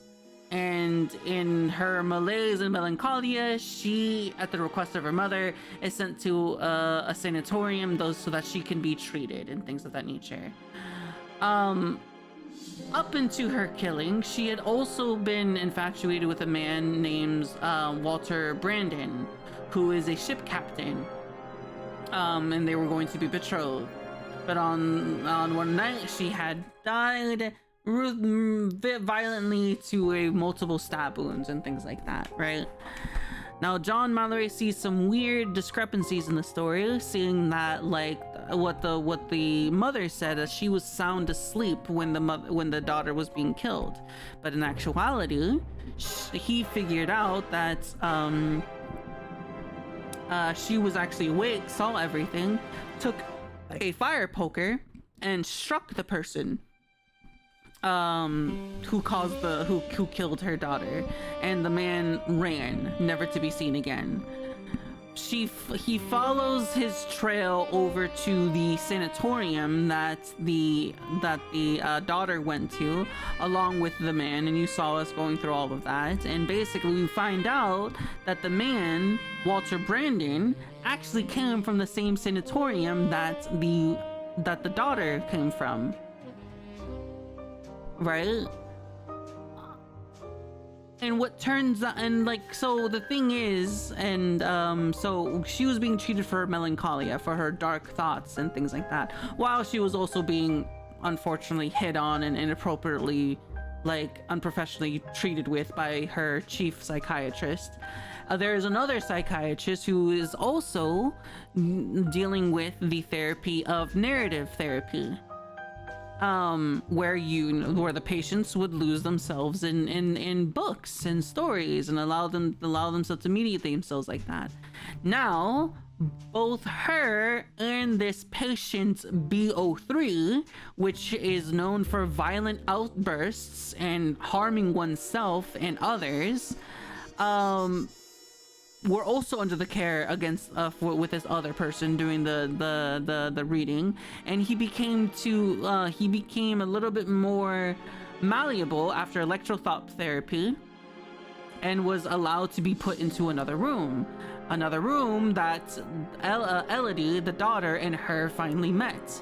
Now, through her own selfish infatuation with the man and her need to connect with somebody, she basically fell in love with this ship captain in a story called Martin Brandon, and thus basically molded this man who had a very violent past, who has something called the shadow, that's like plaguing his mind, and basically shaping him from the narratives and kind of like giving him basically giving a safe side to his multiple personality disorder as a ship captain, a bright and young man that is full of adventure and happiness and very splendid and candid, and basically molding him into his dream man, a ship captain and things like that will love and cherish her and things like that, and treat her with respect and blah blah blah blah blah. So it's a young woman's like thoughts. Like it's like a very teenage thoughts. Like, I want a man, but I don't like the men in my life, so I would rather create a man. And here, through my own selfishness, basically find this empty canvas that I may paint my perfect man out of, and influence him and help him control. And I've turned this malleable person into basically a ship captain, right? But then unfortunately it's figured out that, like, because of this dissociative identity, it all crumbles when they actually get out of the sanatorium together, because 6 months later he kills her. You know what I mean? And so we find out later that after the night of him killing Brandon killing Elodie, that he returns to the sanatorium.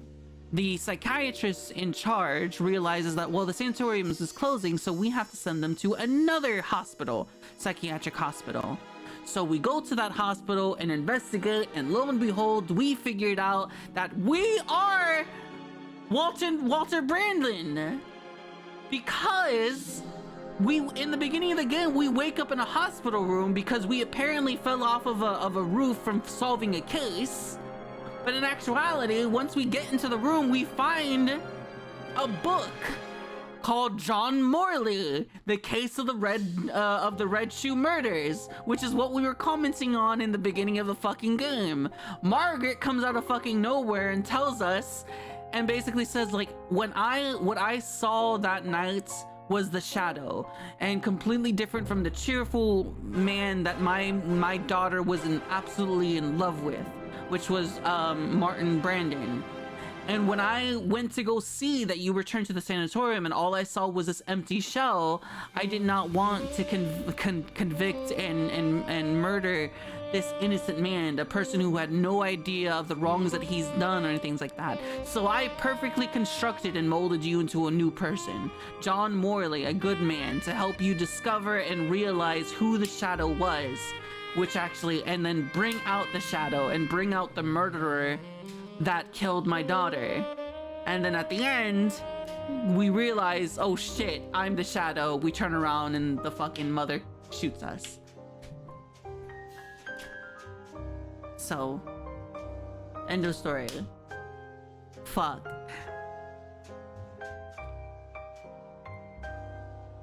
That was good though. Twist ending. Well, yeah.